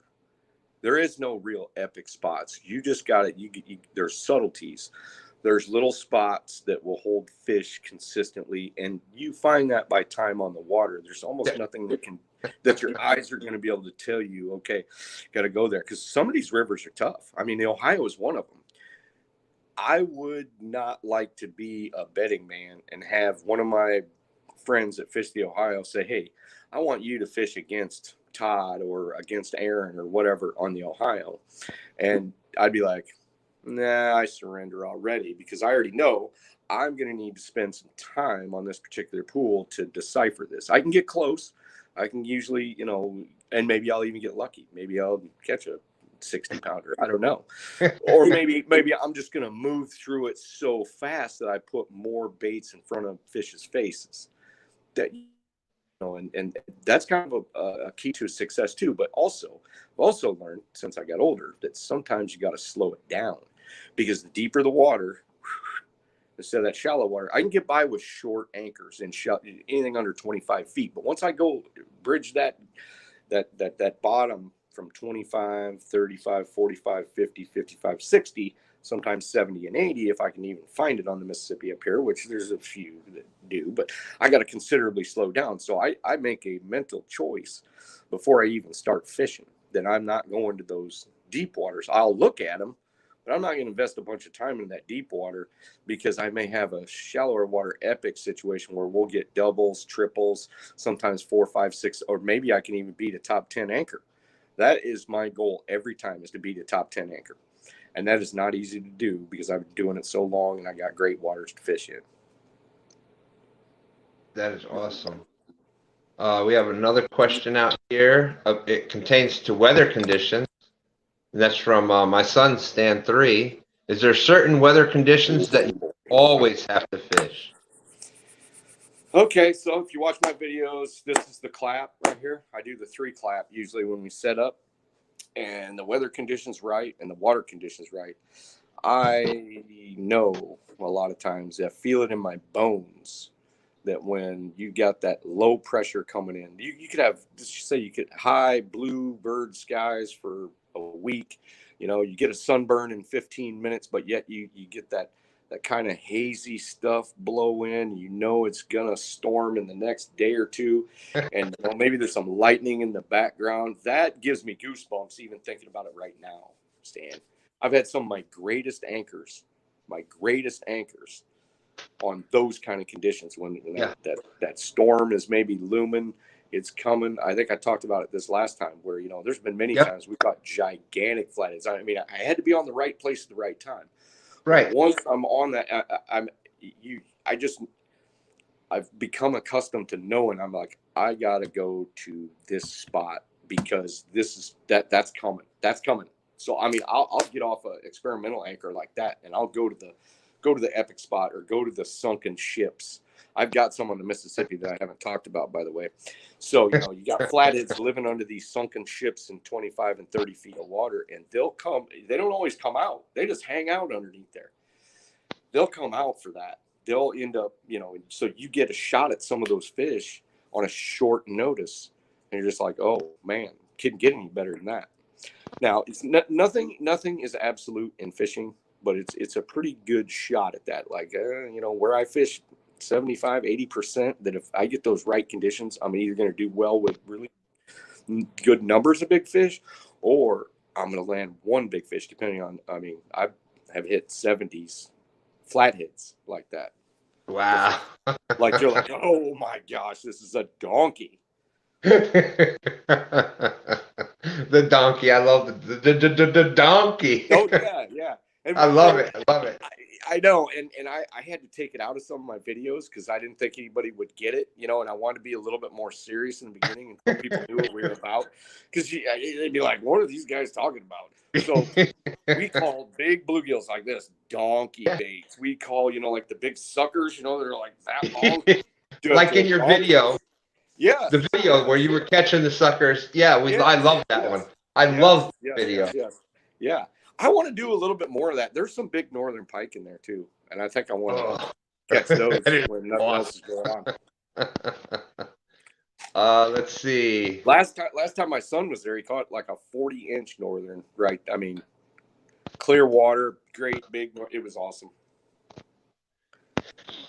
Here is another one.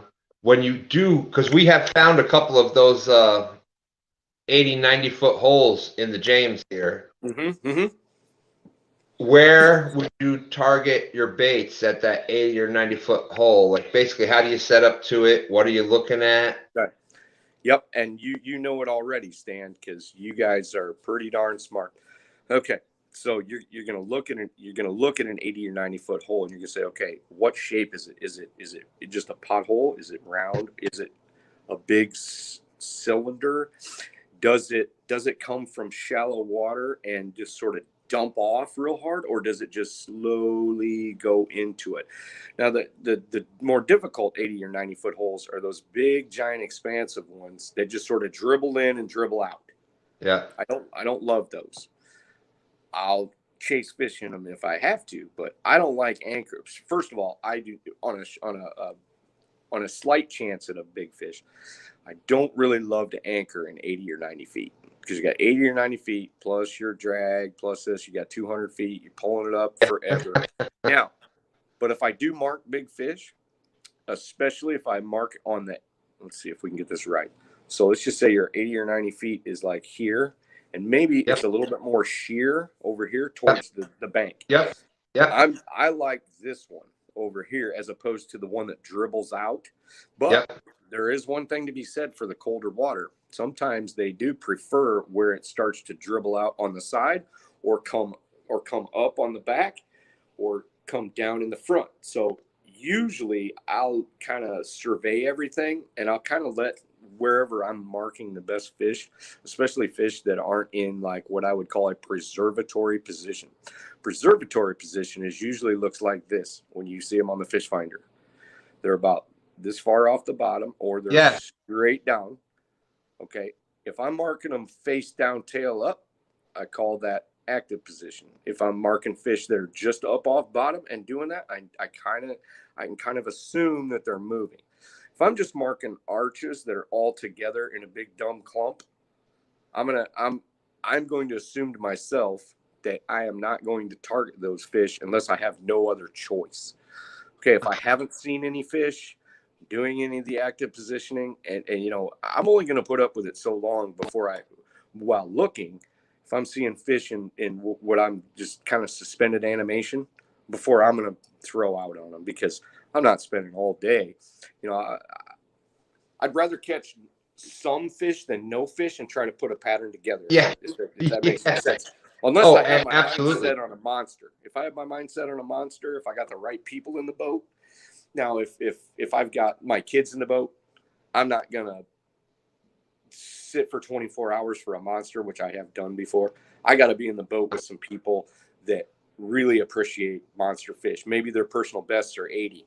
You know, Yeah. I mean, if you get somebody, you know, which a lot of the guys that fish with me, besides Sean, have humongous personal bests, but Sean hasn't been lucky enough yet. Because really we've only been fishing blues for a couple years, but I mean, I've got a couple friends with 100 and, you know, some 80-pound personal bests and whatever from fishing with me under those great circumstances, because you're not always going to catch huge fish like that. Right. So let's get back to that 80-foot hole. So sometimes they just sort of hover around and do their whatever, and you're like, okay. But if you can mark fish that are located on that front lip, especially if it kind of has a nice dip, which I believe some of the ones on the James do, they do have those harder drops. Oh, Yep. Give me that harder drop every time. Yep. So Yeah. just like a wing dike, I'm going to go up an anchor. I'm going to put my boat over here, and then I'm going to pull it up until I feel comfortable that I can target this lip and the bottom where it starts to flatten out. Because they love those little things like that. And think about this. It's almost like a dam underneath the water. So if you look at a dam that's above the water, what do we got? Why do dams work so good? Because it's a migration stopper. It just sort of, it's a traffic jam. So I love those little traffic jams, whether they're natural, whether they're man-made, whether whatever. So, you know, if you're going along in that 80-foot of water as a catfish and you run into that thing and it's like this, you know, it's just this huge wall. Yeah. And if you're going to look for stuff, you're looking for stuff that's dropping down, sitting at the seam, doing all that stuff. Yeah, yeah. So that's great. Ambush spot, buddy. Yes, exactly. It's really amazing when you start, like, the more you start talking and you keep putting one and one and one, and now you're up to 5, and then you add one and one and you get to 7, and that's you know, it's awesome feeling. Your confidence level just starts to, because you know, everybody starts out whatever level they're at, whatever they've known about catfishing. They may have known nothing, and they're at a 0, and you start putting, okay, I take natural bait, and I fish are here, and I'm going to catch catfish, and they start consistently catching catfish every time they go out. Doesn't matter what size. Now their confidence level, now they're at, you know, they go up to that 2 or 3. Well, now they start learning. And you know what? It's the process, Dan. It's a beautiful thing. That whole process is completely one of the most pure things in the world, because it doesn't matter if you start out with grasshoppers in the creek. As soon as you feel comfortable to push if you want to, because there's people that won't. That, you know, they love 3 to 10 pound channel cats. They love the little flatheads. They love, you know, catch a blue cat. They'd be happier than happy. But if you're my kind of mentality, I'm always pushing for something fantastic, you know, and but that's just my nature. You know, I like all kinds of people that Some guys only like to catch bass. I mean, some guys love to, use a fly rod for bluegills. I think it's all beautiful. Yeah, it's just that whole, and there's nothing wrong. Whatever experience makes you happy, and whatever experience drives you to keep doing that and getting out there and fills your heart with joy and that same excitement, like Mo Homestead was talking with you. That was just amazing for somebody that's out. She's kind of out. She's just kind of getting into the fishing world. It's Mo Homesteading. She's came into a lot of our lives and big supporter and, sharing our links and that kind of stuff. And she's just now getting into fishing. And it's that same thing. She's got kind of that excitement about learning it. And Stan, if you knew my mom is like 4'11" and has been an energy firecracker her whole life. And I've never met a person that didn't think my mom was the nicest, most energetic, most happy person in the world. Now, I didn't quite get that much. I got my dad, which is complete opposite. So I'm kind of right in the middle, but I am pretty darn energetic still. So I was going to say something and I was thinking of it. Oh, I know what. One of the things that attracts a person to fishing, I believe, is that fish, there's almost no purer thing than that. A fish has never lied to me. It has never stolen from me, and it's never taken me for granted. Yeah. So I kind of have a special thing for, fish, especially, once you learn their language a little bit, and you understand what they really are. I got to tell you a quick story about Sean. In the beginning, when I first started talking to Sean about blues, because he's ate up with flatheads, I'm telling you, this kid is awesome. He's just ate up with flatheads. And I says, well, wait till I take you down there to Mississippi for blues. He goes, aren't they like a big channel cat? I'm like, no. What? He didn't have any experience of how mean they really are. And to look at them, they look like a kind of a big, overgrown channel cat. They really do. And I'm like, no. These things will try to slap you in the face. He goes, and he says, they really do. He goes, I think they try to eyeball your face up and slap.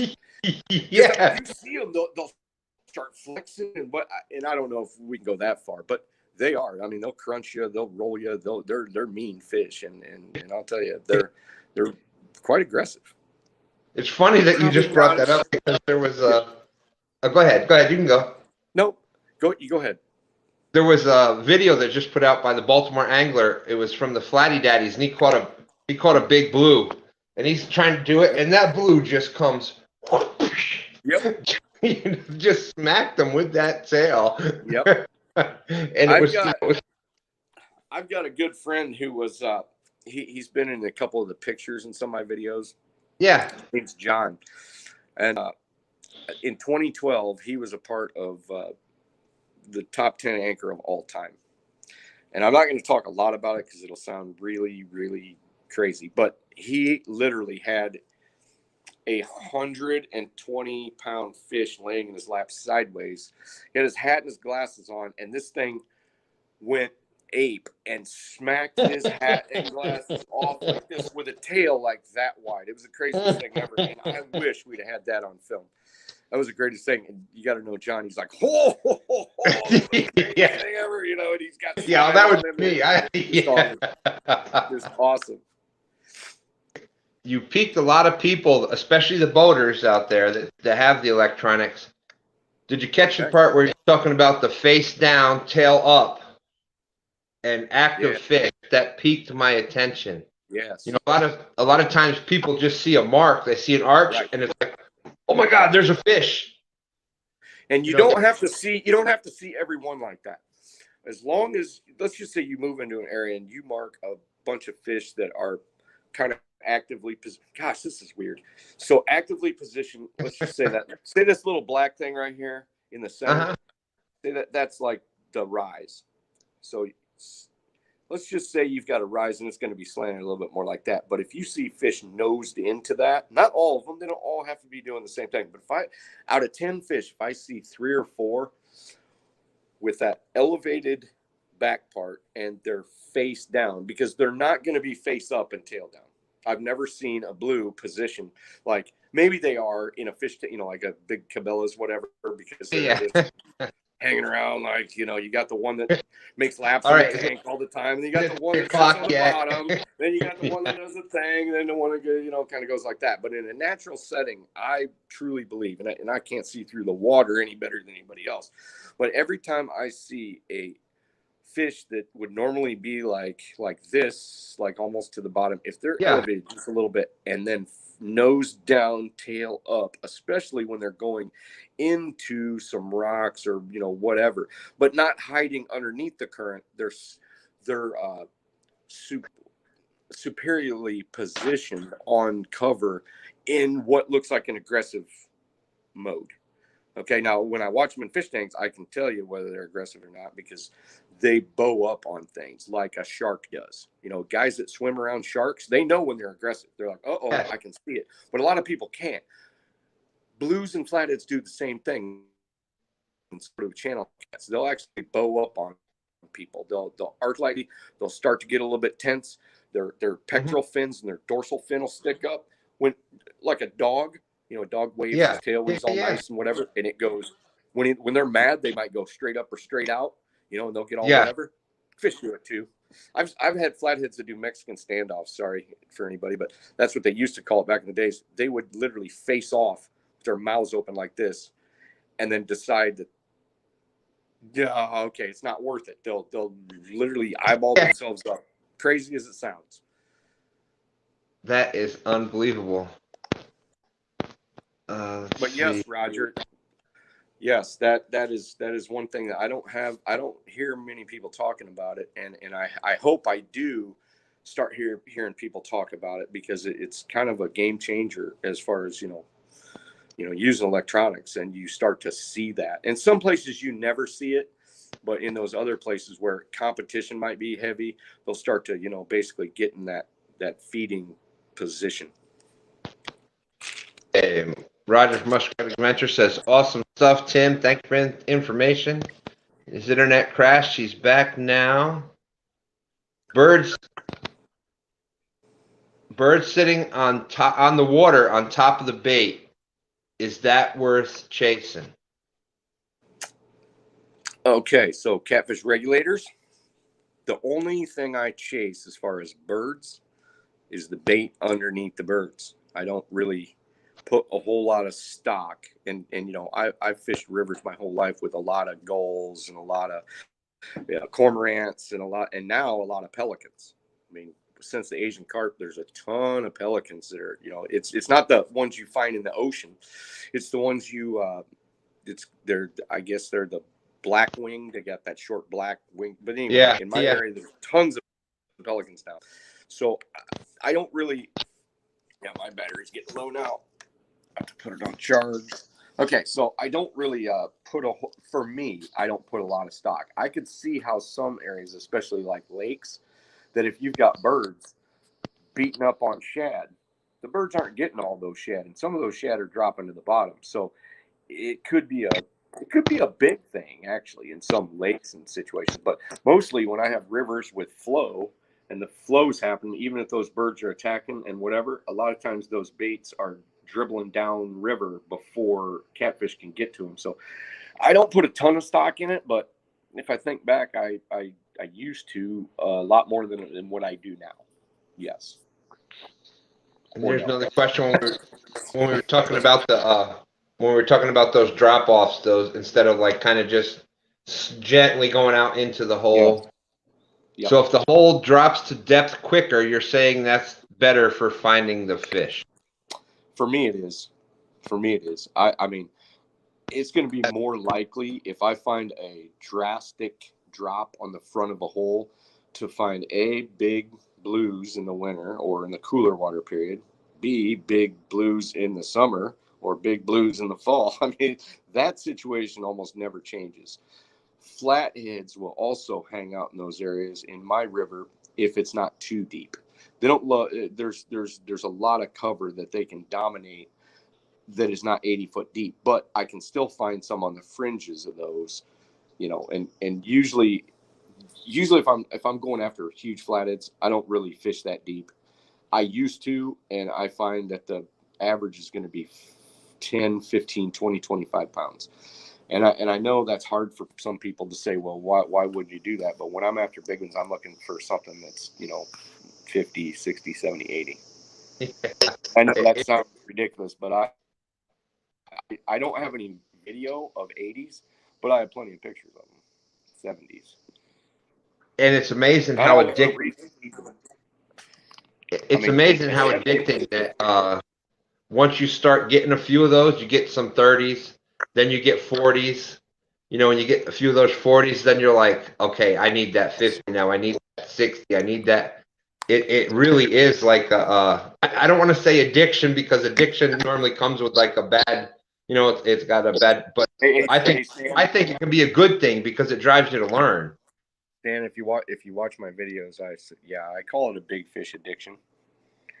I go, yeah, I need to feed my big fish addiction. Yes, yeah. I do, because I have it. I mean, I'm call me, whatever, guilty of big fish addiction or whatever. Not that I don't appreciate smaller fish, because I certainly do, especially if I have other people in the boat. If I fish by myself, I'd be a pretty boring guy to watch, because I would set up on those super deep things with the whatever baits, and I wouldn't be as exciting to watch, because I gotta I take people with me, and I gotta make that experience as good as I can for everybody in the boat, not just me. Right. And you know what? I kind of have a little bit of a problem, because, a lot of people are like, hey, I need some good pictures of you with big fish. I'm like, most of the time it's the people in my boat. And a lot of times I don't even touch a rod. I do all the work. I find the fish. I tell the stories. I do the stuff. I throw them out. And then I take the picture of the person that caught it after I net it, and it goes back in. Yeah. But now we're into YouTube, so Sean and I go more, and then so we kind of try to trade off a little. And I want to give credit to Sean.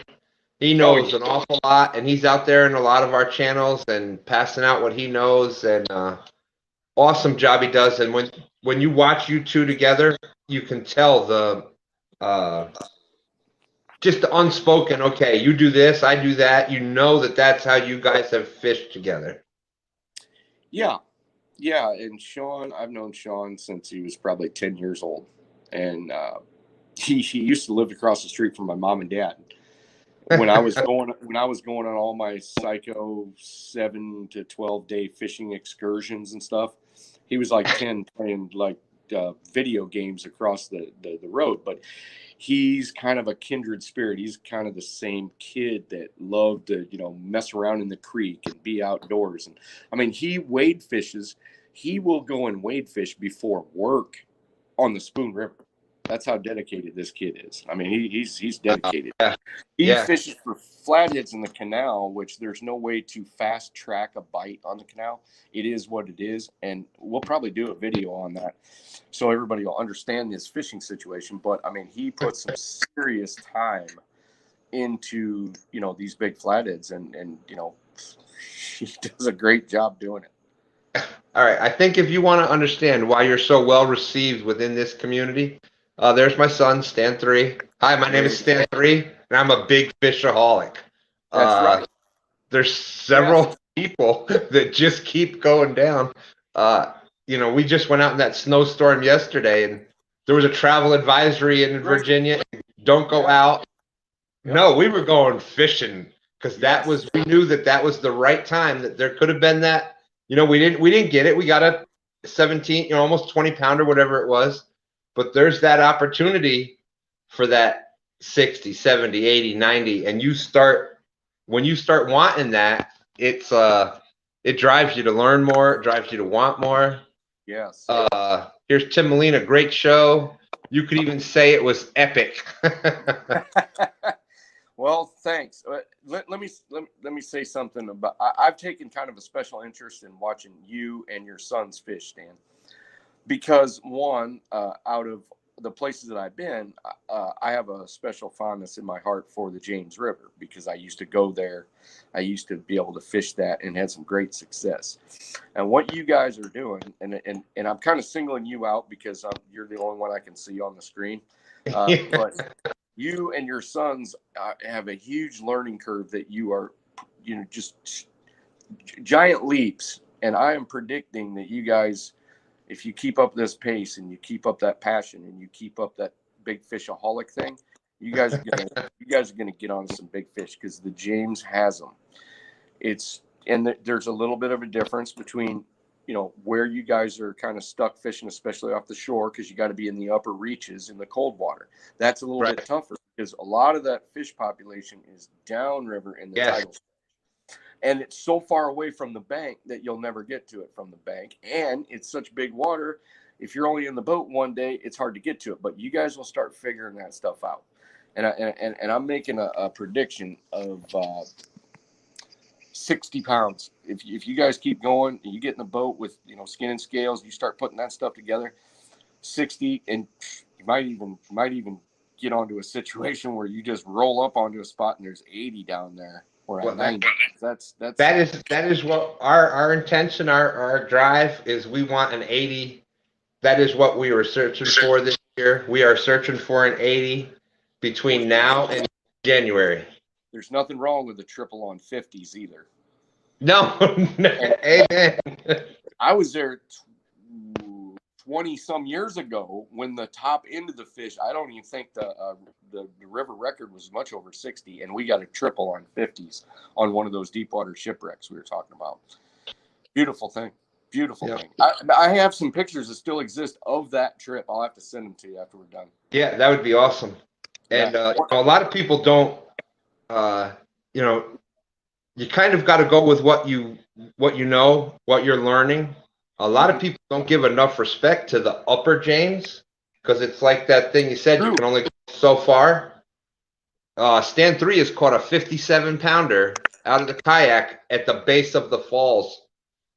And that right there at the base of the fall. And remember one thing, I'm kind of talking anachronistically, because when that population was a lower percentage, that's when you have a situation where, you know, you first put fish into a situation.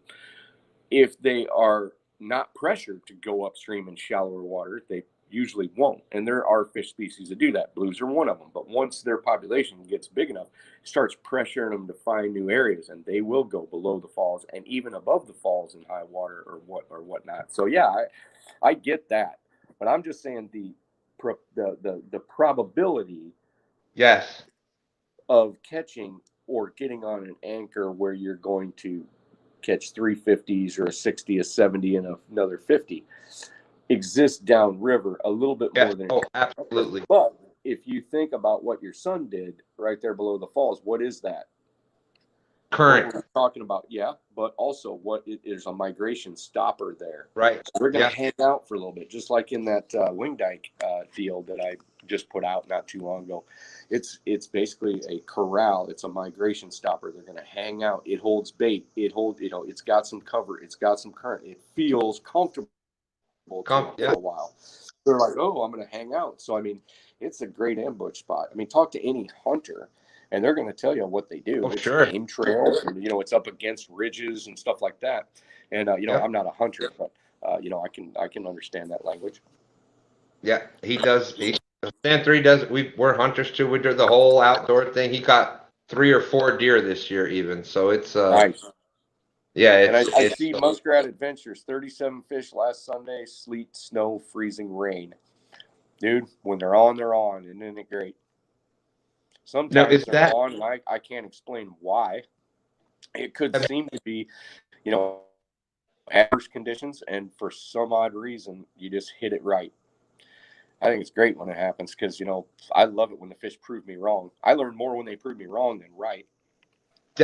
That is what I love, because a lot of people get all upset about a skunk or they didn't catch. Yeah. It's only bad. A skunk is only bad if you don't think about it. If you just say, oh, well, and you go back the same time, the same conditions, the same whatever, and change nothing and get skunked again. But if you get a skunk, like, think about it. Think, what was the weather conditions? Where was I fishing? What was the, you know, did I need to move to bigger current? Did I need to move? Was it the right bait? Was it the, you know, just start thinking about the basic things that we've been talking about. Yes. And just, you know, file that here and keep going. Yeah. And, you know, I've learned more from I've learned more from skunks. From what?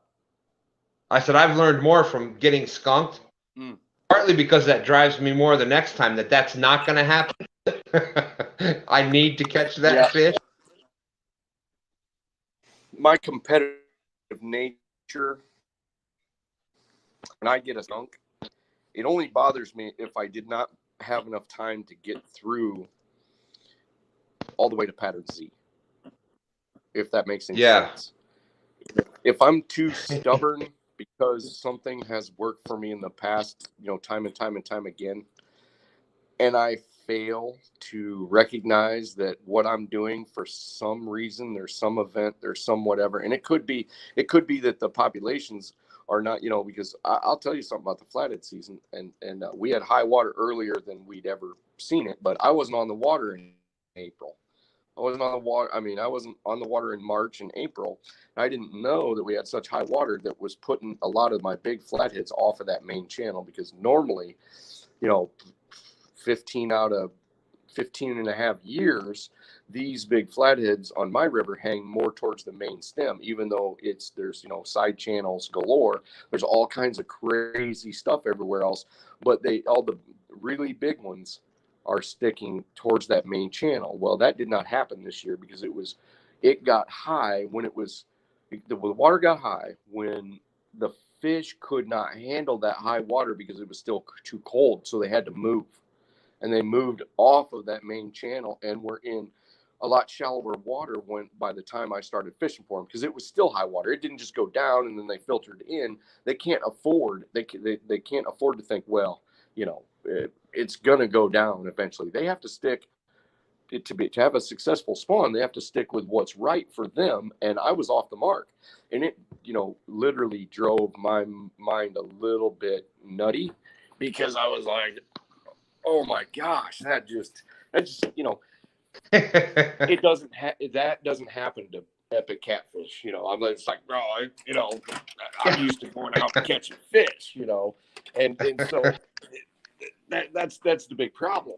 And so, but then it made me reevaluate what went on earlier, not just the timing that I was there on the water. I'm thinking, okay, this has not happened to me before, but yet what am I not realizing about these fish? So that's the only deduction. I don't have any proof because I can't talk to them, but I have a feeling that they were up the tributaries farther, and I did not give them credit for doing that. I thought they were going to be more like they usually be, because they won't just fly off that main channel if the water comes up. Okay. If it fails to come back down in a certain amount of time, that's when they'll start to move, because they don't want to deal with that when the water's 48, 38, 42 degrees. And then that kind of goes back to the whole comfort zone. Yes. And the current depth. Yes. And I promised myself that tonight, Stan, I was going to be less scientific and more anecdotal in the way that I wouldn't go at lengths and start talking about, tapetum lucidium and all kinds of crazy, stuff like that. And, the advantages flatheads have, with all their, being able to, detect electricity and all that crap. But anyways, yeah, what's next? And, Stan, I got a little tired on my drive up to Michigan, so I drank like 2 giant Red Bulls, and that's how you ended up getting me in chat. Because I know I'm going to be up for a while.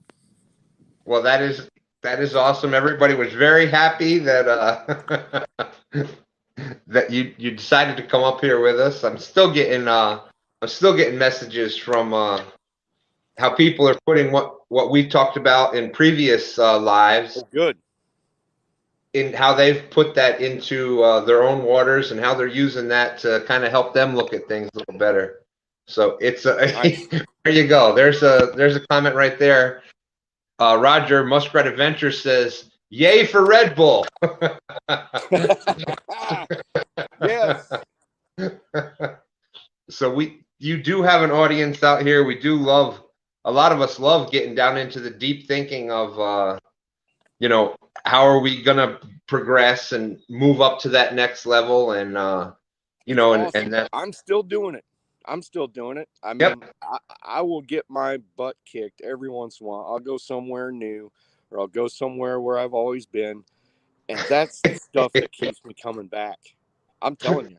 Here, I you know, I'm set up with, you know, 2 cameras and whatever, and I go to this awesome looking thing that I know flatheads are at, and nothing happens. So I'm like, are you kidding me? And then I go to the next one, nothing happens. Yeah.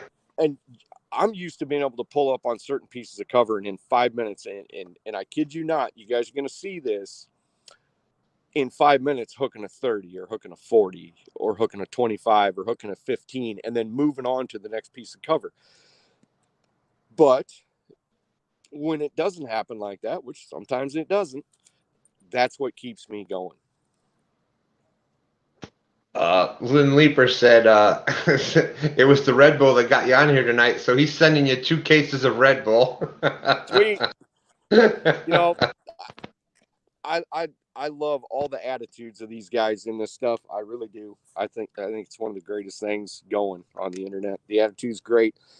You know, and a lot of guys, they ask questions because they want to, you know, they know. They know, you know, they've been doing this stuff, but they want to ask other people's opinions because they like to see if they're right, or if they're on track, or if they're not, or if the guy talking isn't, or whatever. But I think it's great. Yeah, well, Fantastic. it's also when you've got a base idea, you know, it's like I was talking about before, the person that never catfished before, they go out and they throw out a sinker with some night crawlers on it and they start catching. Well, you know, they went up to a 1 or 2, and well, now they're, you know, they're catching channel cats or whatnot on a pretty consistent basis. Well, now they want to go, you know, blues or whatever and whatever. And then they start catching blues or flatheads, and well, now they're not happy with catching, you know, that 10-pound fish. And well, how do I go catch 20s or 30s? And then, you know, it's the only thing. That's why you know, you put your time on the water. You come on here, and this platform that we have, wonderful platform of YouTube, and people like yourself that has spent the time on the water and kind of given us, are willing to take the time that you've shared on the water and kind of verbalize that back to us. You know, that's just, it's invaluable. It's just invaluable. I think catfishing as a whole, for some, might be kind of a unsung thing. You know, a guy gets in his boat with his buddy, they go and they have success, and they figure out why they have success. And there's really nobody they can talk to a lot of times in their area about that. You know, you get a bass guy that catches a 10-pound bass, you're like, oh my gosh. But if we as catfishermen catch like 50-pound fish, and it's the greatest thing in the world, you show it to somebody that doesn't understand catfishing, they look at it and go, what do you do with that? What isn't that thing slimy? Isn't that, you know, whatever, you know? And so when a group of people gets together to have the same love for a certain fish that most people find ugly, especially, I think they're beautiful ugly. Oh my God. I love the way flatheads look. I love the way channel cats look. I love the way blue cat. I love their habitats. I love their tenacity. I love the fact that they want to bite you. You know, I do. I love all that stuff. And so when guys that are like that, they get together, they're like, oh my gosh, there's somebody I can talk to. It was Well, great that's for me. I mean, just Muskrat Adventures. Roger right there is he's the perfect example of that. He goes out and like I said, he was the one that just caught the 37. I say him, but it's Roger, Skip Stewart, and Zach. Heck, his last name's not coming to me right now, but they got their own little group that they all go out. They've on either each other's boats or together, and they are. He does the Muskrat Adventures on Tuesday nights at 8. And you feel like if you're in the group, like we were just talking about, like you keep wanting to do better, you feel like just hanging out with your friends when you're watching his show, talking about how you're going to get better the next trip. And, you know, it's just amazing. Stan, I'm going to try I'm going to literally try to get some of Sean and my conversations into the videos. And I realize that most people don't have an attention span very big, and we got to shorten our videos down, or we get complaints or whatever. But I'm going to try to get some of our really zen conversations into some of the videos that are coming up, because I think a lot of the things we talk about, especially when it's tough, is really kind of important. And I think a lot of catfishermen are the same way. Yeah. Well, I think you're seeing that it's with a lot of us, we don't need to see, we catch catfish. Yeah. A lot of us are more concerned with, okay, what do we need to do when we're not? If that answers your question or your concern. Exactly. That is, that's the key to being successful, believe it or not. Because if you're just satisfied with doing the same old thing, it's probably not going to be any better. And that's why people talk about luck. Okay, what's good luck? Well, I just never have believed in luck. I mean, I have always believed that I could use the force or my brain or my heart or my back or whatever to put more and bigger fish in the boat. And it didn't really matter to me, back in those days I was in great shape, and youth. Okay, so we also talked about that thing where a catfisherman starts out at a certain place, whether he starts out fishing the Tennessee River with his dad, or he fishes Santee Cooper or the James River on the shore, or in creeks. It doesn't really matter. And I kind of really think that the people that really, really, really are good and they love catfishing and they want to push it are the ones that started with nothing. And that's why I put out that movie Catfish Ruined, because I knew I could not just wait for my sons to get old enough to handle the Mississippi River and then bang, there you go, there's your 50-pound fish. There's no whatever. So I mean, I had to teach them bluegills, I had to teach them suckers, I had to teach them bullheads, I had to teach, I had to try to progress, but still I ended up kind of ruining them, because they are catfish ruined. Because I mean, by the time they first started going, I took them to these epic spots, and I mean, my oldest son, by the time he was 12, had already caught 60-pound flatheads, which most guys are still waiting for. But I was happy as a dad to be able to do that. Of course. But I am ready to turn them loose on their own, and they will figure out how much they do not know. Yeah. And I'm looking forward to that, because at this point, they're like, oh, yeah, you just do this, you do that. I'm like, okay. So Garrett's got his first boat. It's a 14-foot John boat. And he has spent some of the winter time building a trailer for it out of like just a lawnmower deck trailer. And he's going to put a 9.9 on it. And he's going to go through the whole thing that I went through, hopefully. And it'll be good. That is awesome. That's totally awesome.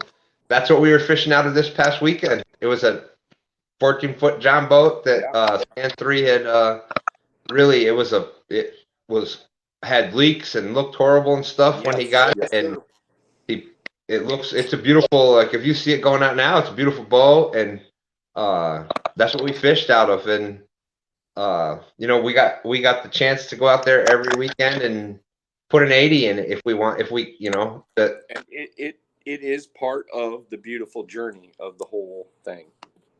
It really is. I mean, it is. It's a huge part. And I don't say that anybody's experience is any less.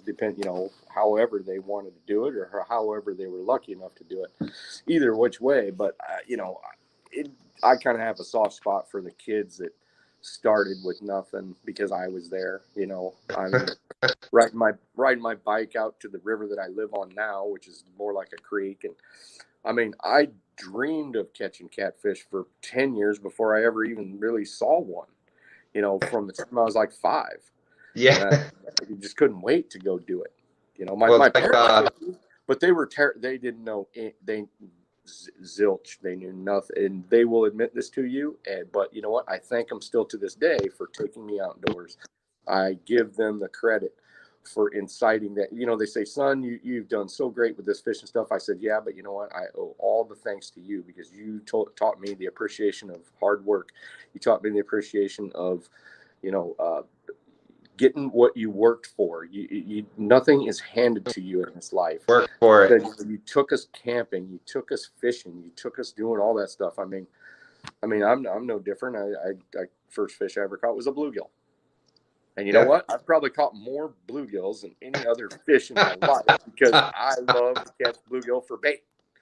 Yeah, I could still go out and all afternoon catch bluegill on whatever and have a blast doing it.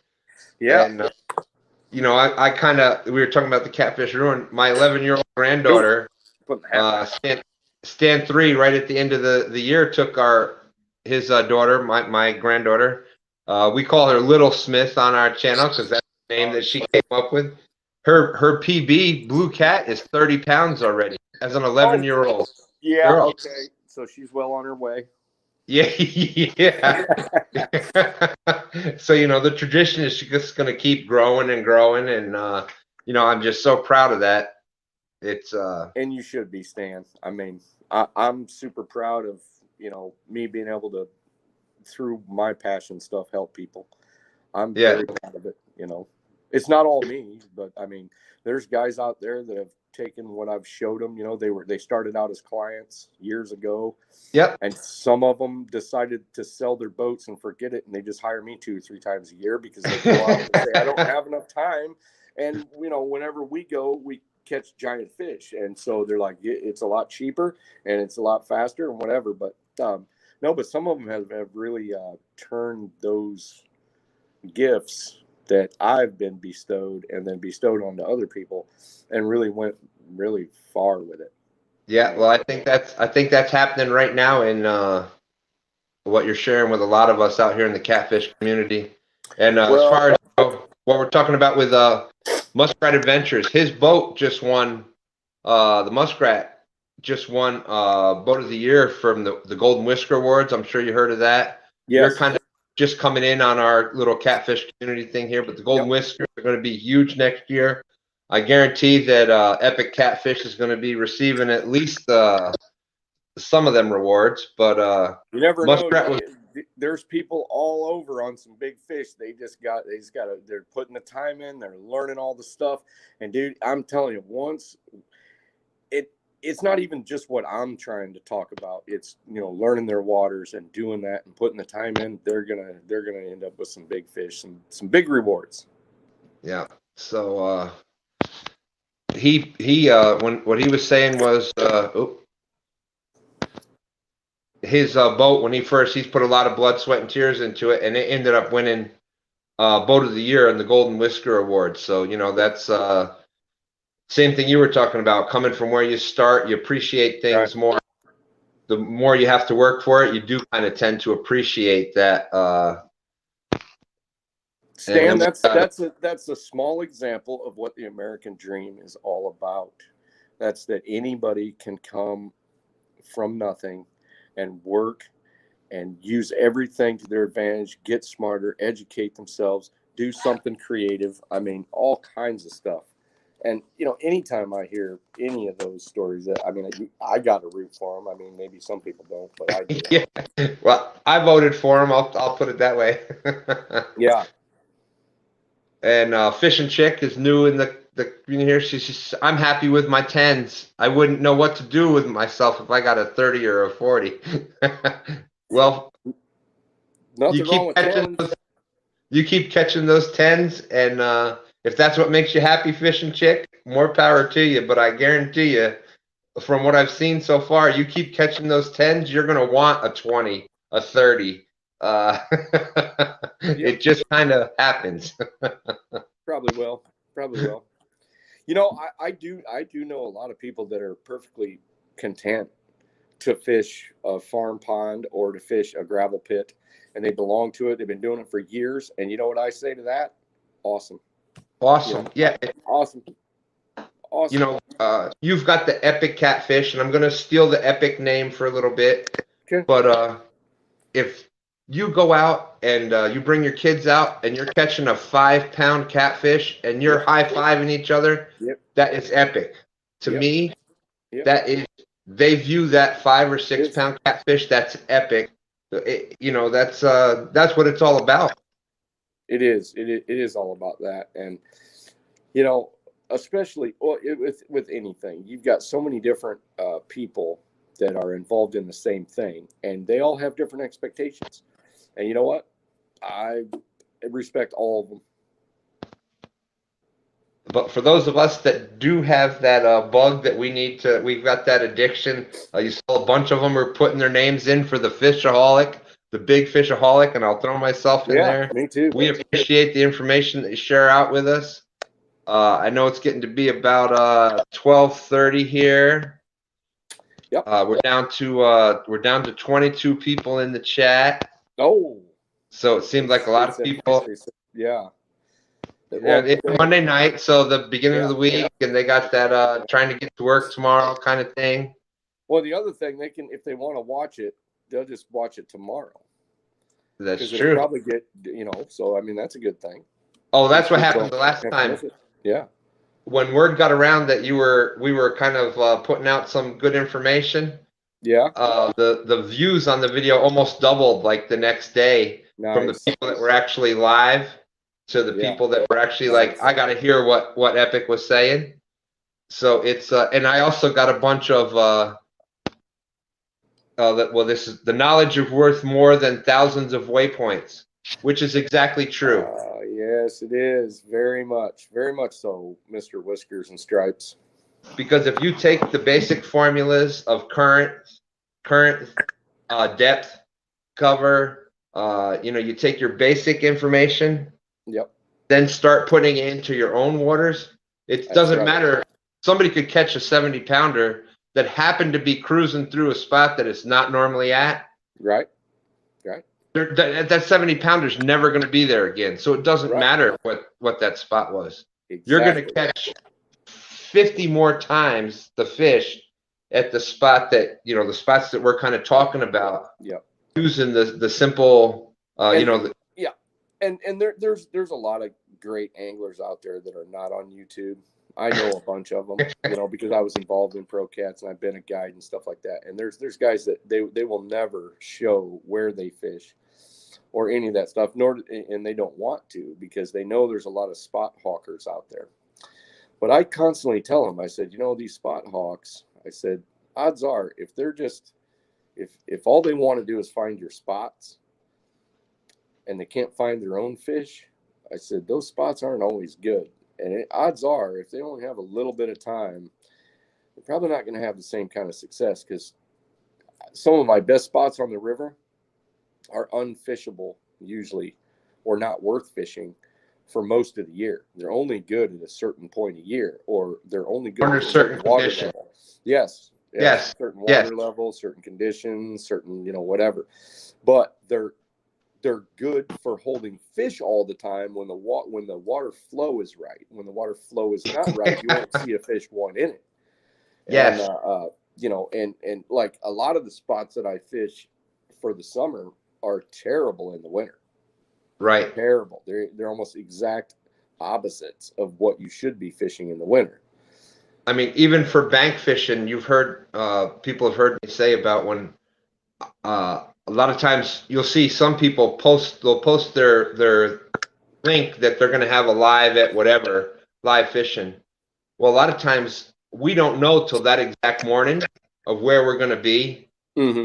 Because we try to base even from a bank spot. Now we've been going out in the boats a little more and things like that. But, on Monday, we don't know where we're going to fish next Sunday, because we don't know what the water condition is going to be. So we try to pick our bank spot based on the best information for that day. Mm-hmm. Like we've got some spots that are way better at low tide, with low water conditions. We've got some spots that are better at high tide with high water current conditions. See, and there is an event factor on that, which I would have to add into my basic equation, because once you have tide coming in and tide going out, it's going to affect the location of fish, or at least the activity level of the fish, depending on that tide. And I've done that myself with Chris Harris. I've done it by myself. I've done on the James. And you will literally see that once that current starts flowing the other way, you'll see those fish rise up off the bottom. You'll see them move over and either get behind or in front of that cover, depending on whether it's summer or it's winter. Yeah. So yeah. Yeah. So Chris was a big proponent of, once that tide starts slowing down, when he was on fish, not necessarily like a situation your son was in, where it's like fast water plus kind of shallow, more of those deeper basin hole things with some cover in it, he would always raise up his stuff to be not just on the bottom. So he'd take all of his rods that were cast out and he would reel them in and then suspend, and that's when he would get out his live shad. Slack tide. Yeah. Here's that's my son. I'm crazy. Yeah. I'm talking about it. We were just talking about that. We'll talk all week long. And he'll go out, he'll come home, and he'll come over and say, well, I've got to go just check the water. And he'll go out fishing on Wednesday at 9 o'clock to try to figure things out. Yeah. And you guys notice, I will not tell you guys where those sunken wrecks that I did really well on with Chris years ago, because it'll be way better when you find it yourself. Yes, I love that you give information. That's what we're talking about. Yep. And that's exactly right. And you go, anybody can go if you do longitude, latitude, whatever the exact spot. Right. Boom. Okay, you go right there.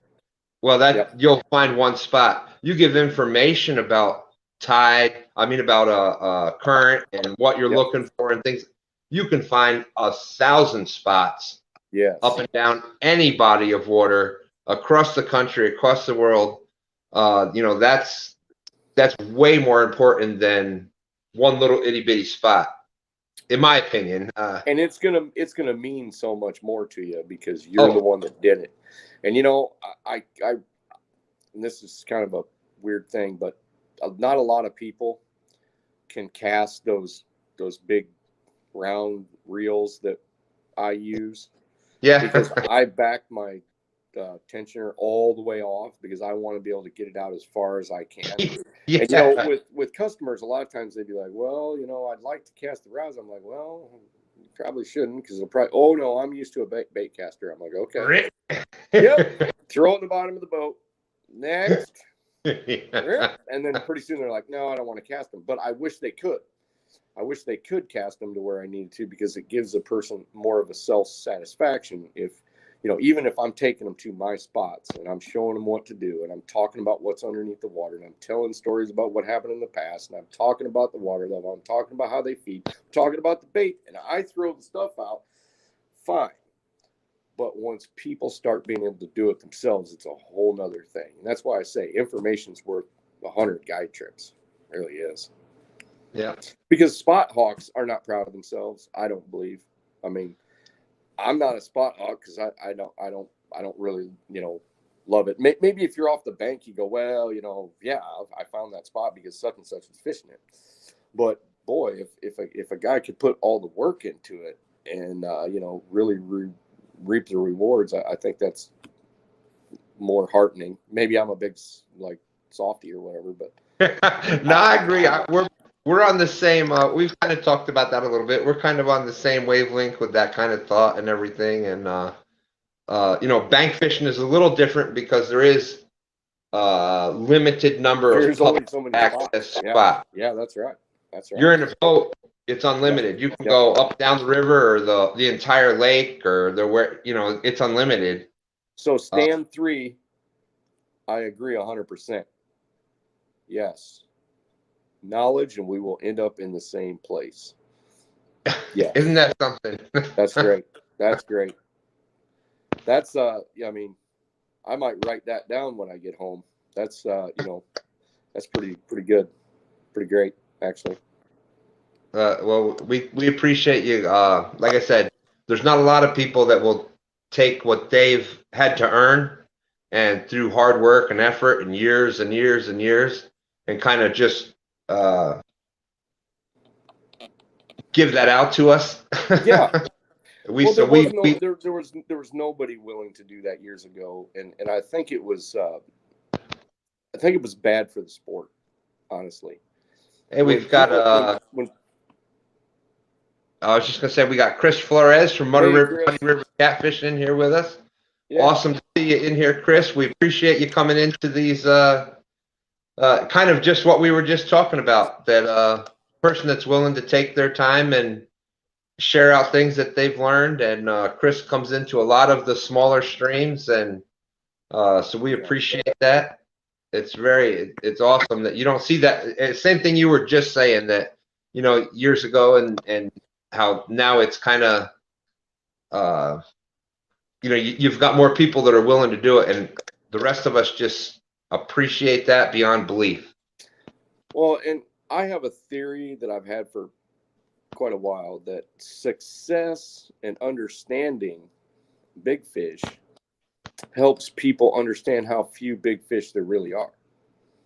So I think for the sport, once you realize the percentage of flatheads over 50 pounds in almost any place in America is like less than 1%.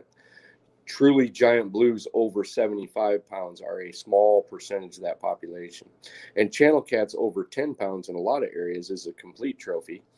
Once you realize that, because you've been on the water a lot and you understand all this stuff, I think you're less likely to throw it in the back of your truck and drag it around so all your friends can see it till it's dead. Absolutely. Now, that seems a little bit drastic, but I mean, on that, and I'm not saying people don't, if they're within the law, they have the rights to do whatever with that fish. But I look at a big fish, especially flatheads and blues, well, all three, as a shared natural resource. So just because it's legal, and I would have the time and inclination, or someone would, to go out there and keep as many fish as you could that are over 50 pounds, doesn't mean it's a good thing to do. That would be like if I could buy a $35 license back when I owned a logging company, and I could go cut down every tree that I see in the state forest, but nobody sees these catfish. So there's nobody standing up for them except for the people that really enjoy them and have worked hard to get to the point where they can catch trophy catfish. Now, people are right. You're not going to hurt a population so bad that there's no catfish left, but it doesn't have to be that drastic, because you can sully a gene pool pretty easily, and there's actually evidence of that. There's evidence on a lot of these tributaries that have been, kind of blocked off by low head dams and high head, just even the tall head, where there's not a transient population and they've been sectioned off for a long time. And people went through that whole thing of eating big fish and letting big fish go, like I was taught when I was little, is actually had a negative effect on the overall top end size. And we kind of really, we were talking about this the other night on the phone, and I really didn't realize how quickly they heal when being caught.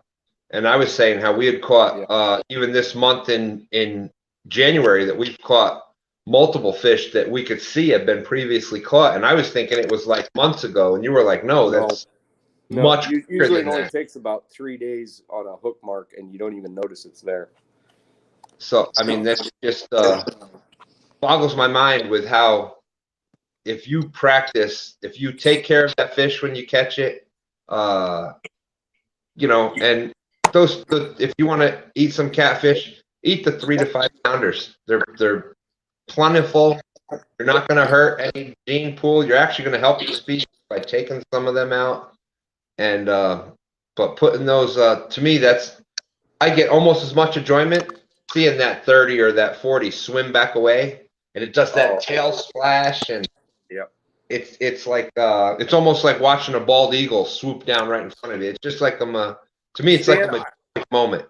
I slow motion some of those fish releases as much as I can, because I just love it. I mean, I love the big tail splash, and see you later. I mean, I think it's great.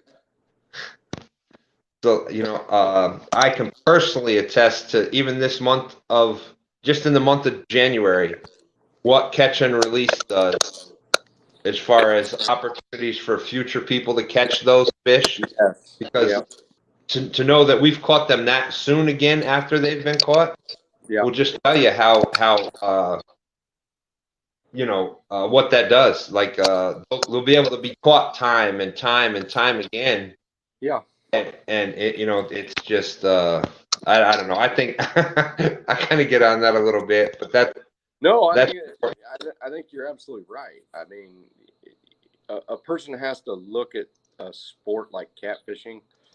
At least I do. I'm not saying everybody does, but as long as a lot of us are looking at this thing in a thing that's bigger than ourselves, I mean, I think it's a pretty generous thing actually to catfish a lot and release and think of other people before yourself, because there are some people in this planet that say, if I catch it, it's mine. I mean, yeah. that's it, and that's okay. I mean, that's fine, but I think that people don't have to promote catching big fish and eating them. I think we can promote catching big fish and releasing them to say that that's okay, because it was so anachronistic even 30 years ago. Most people would say, well, what, you let those go? Why don't you eat those fish? Well, why would you even do it if you're not going to eat those fish? Blah, blah, blah. I'm like, well, that's kind of my choice. Okay, we're gonna get back. This is probably going to be the big last topic, and then we'll let you go because. Do you think moon phase, and I'm going to add a little bit onto this at the end of it. So, do you think moon phase play a part in catfish? And I've heard different opinions. So, I'm going to go into that also with, there's been a lot of talk lately about, especially in wintertime, of the bite window.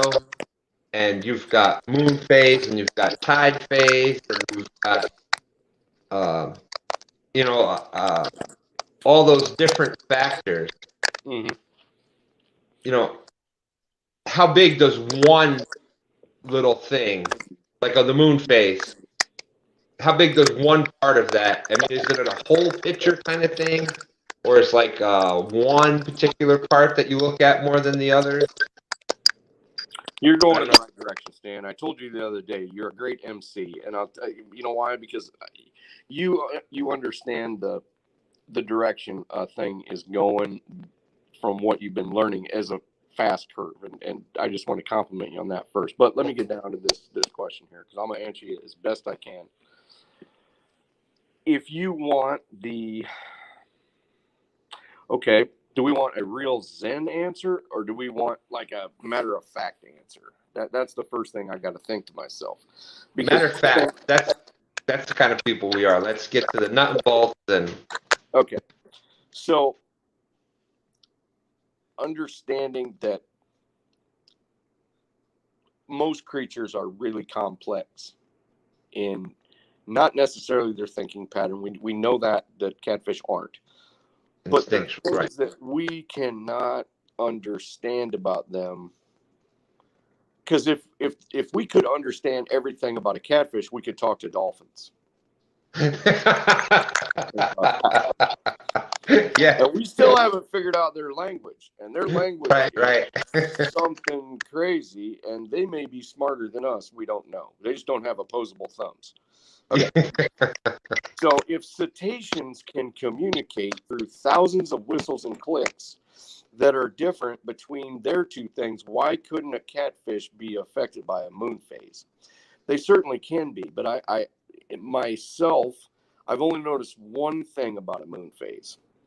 And the one thing is, once that moon shines on the water when I am fishing for flatheads, specifically in less than 25 foot of water, I find that, especially 15 foot of water, I find it to be a bite killer, an absolute disaster. So if there's a full moon or even a 3/4 moon, I know my bite window is, let's just say it's post spawn, because there's not hardly any day bite then on big fish.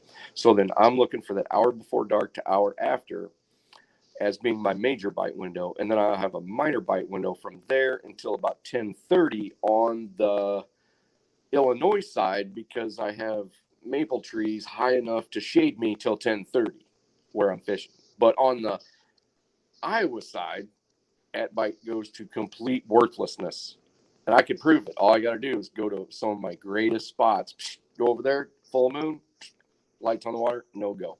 Same thing with canals, same thing with whatever. Now, I'm not saying it's going to be like that all over the country, but for where I fish, it's definitely I'm wasting my time. I've been down that road long enough, and I've tried to persevere, make stuff happen.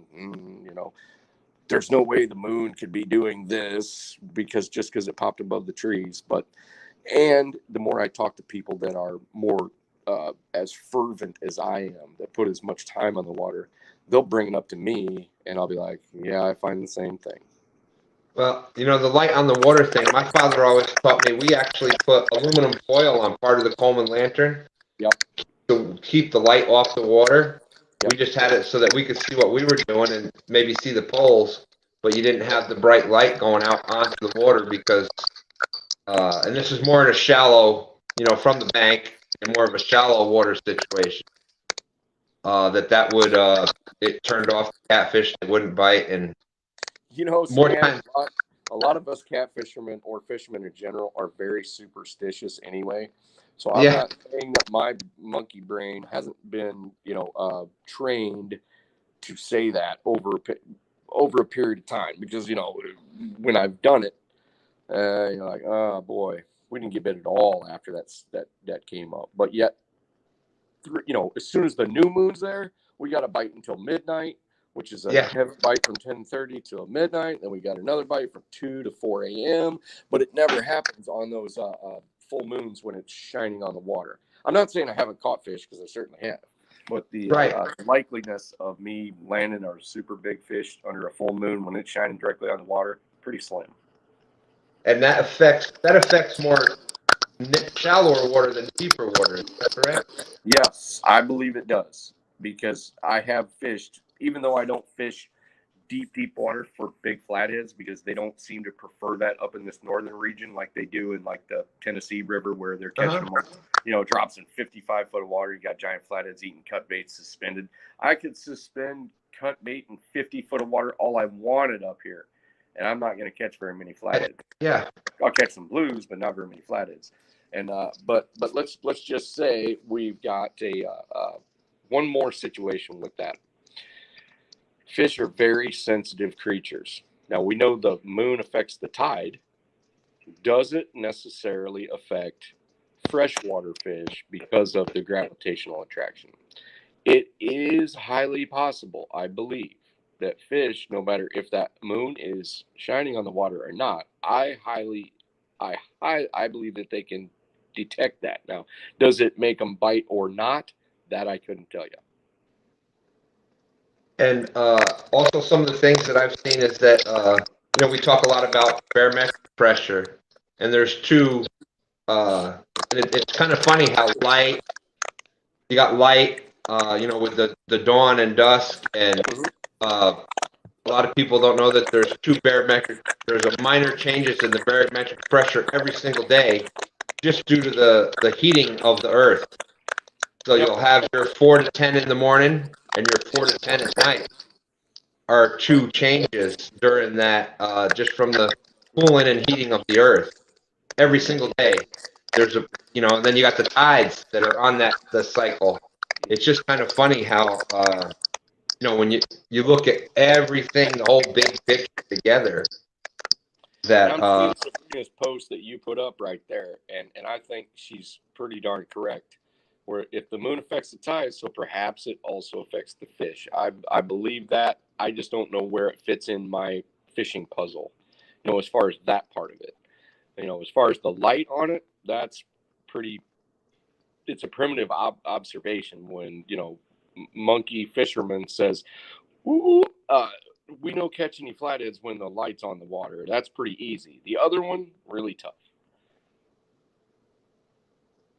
Yeah, so that is and like I said, I've been taught with the don't to put the light on the water, and it seems true that we've caught more fish on dark water than we have on light on the water. So Stan, if you were to call me up tomorrow and say, what is my best shot at catching a big flathead or a big blue, like the biggest a person's ever caught, I'm gonna go through this short little spiel. I'm gonna say, I want it to be normal flow. either high, normal, or low. But I want it to be that for 3-4 days in a row. I would like to see low pressure. I would like to see no moon. And I would like to do it for blues in my area between August 1 and September 30th. I want to do it for flatheads from basically May 15th to about June 30th, where I'm at, and it's going to differ where other people are because Right. and that migration stuff. And if I'm going to do it for channel cats, if I want the biggest shot at a big channel cat up here, I want April 15th to about May 25th. I mean, I've narrowed it down to that. July is not a great month where I live. It's terrible for pretty much everything. Blues are not yet migrated up this far. Flatheads are already on the spawn, so it split their population in half. The females have returned not to cover, but they've returned to the main river channel, just kind of spread out, and the males are on eggs. But I have been able to narrow my best shot at big fish per time of year, per water level, and I do know the basically the conditions that I want to see if I'm going to go and kind of tell somebody, hey, come on with me because you're going to catch the biggest fish of your life, or this is your best shot. Well, that is some good information there. And Epic, I think what we're going to do is we're going to call it for tonight. Awesome. We'll leave some information out there for the next time. There's a ton.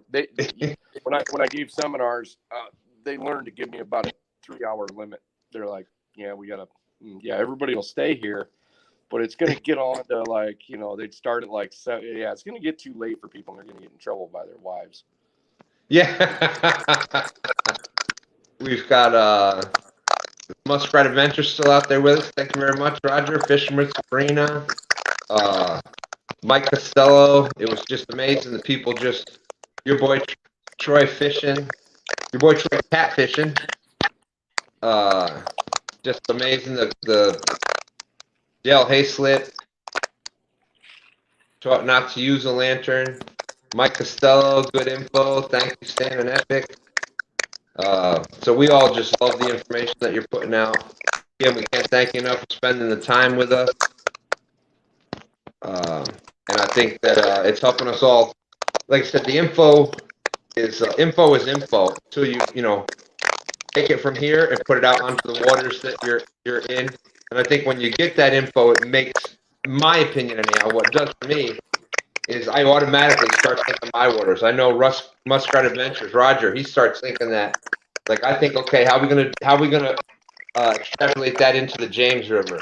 Muskrat is thinking, okay, how am I gonna put that into the Ohio River? And it's gonna be a little different. It's gonna be a little different. It is.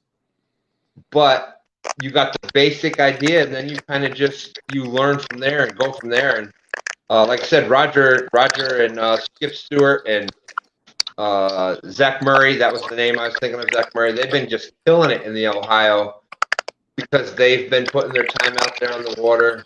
They've been using those, that same type of information and where to fish and, going to the different spots. So it's just, there was one other question. Catfish Regulators was wanting to know, a bunch of people want to know if you were coming all the way down to Patriot James tournament in April.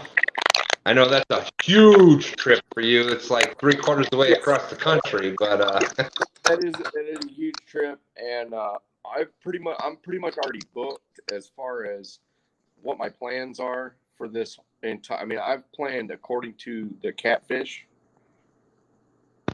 And, where I'm fishing, what weekends, who I'm fishing with, what I'm filming. I have a whole itinerary based on all that, because I'm going to fish 5 different rivers for flatheads, 4 different rivers for channel cats. I'm also going to fish south on the Mississippi, hopefully down to Mid-South's area. I may end up going to the Tennessee River. That's kind of tentatively booked. Things like that. And and then I'm going to do some other things that are kind of unheard of. But Well, we'll be looking forward to them. Again, like I said, there's a bunch of out there. Thank you both for such an awesome stream. I'm still getting messages from the last live that we did. Apparently, we've got some mic distortion out there, so we're gonna go ahead and cut it out here. We've been it's a 3-hour live. So you've been on for about 2 hours of it, and I can't believe it. Like, it just seems I start talking to you, and it seems like we've been talking 15 minutes, and it's like hours. We were what hour and change on the phone the other night, and it seemed like 5 minutes. yeah, it does. But we're gonna say good night to everybody. Appreciate everybody coming in here this time of night. Epic, thank you so much for your time. Hey, I appreciate everybody that's actually interested in what this old man's got to say. Yeah. Well, we love it. Well, good night, everybody out there. We'll talk to you again. We're probably gonna end up doing this late night thing. Apparently people like listening to me talk, so I like listening to you talk. I'll come on and talk. We'll probably be doing it whenever I get free time to come on, and I don't want to come on when anybody else is out fishing or doing anything like that. So, yeah. But on nights like this where there's no other live going on, I'll come on and we'll get some good fishing information out there to you. So, good night, everybody. Y'all have a great night, and we'll talk to you real soon. Thanks, everybody.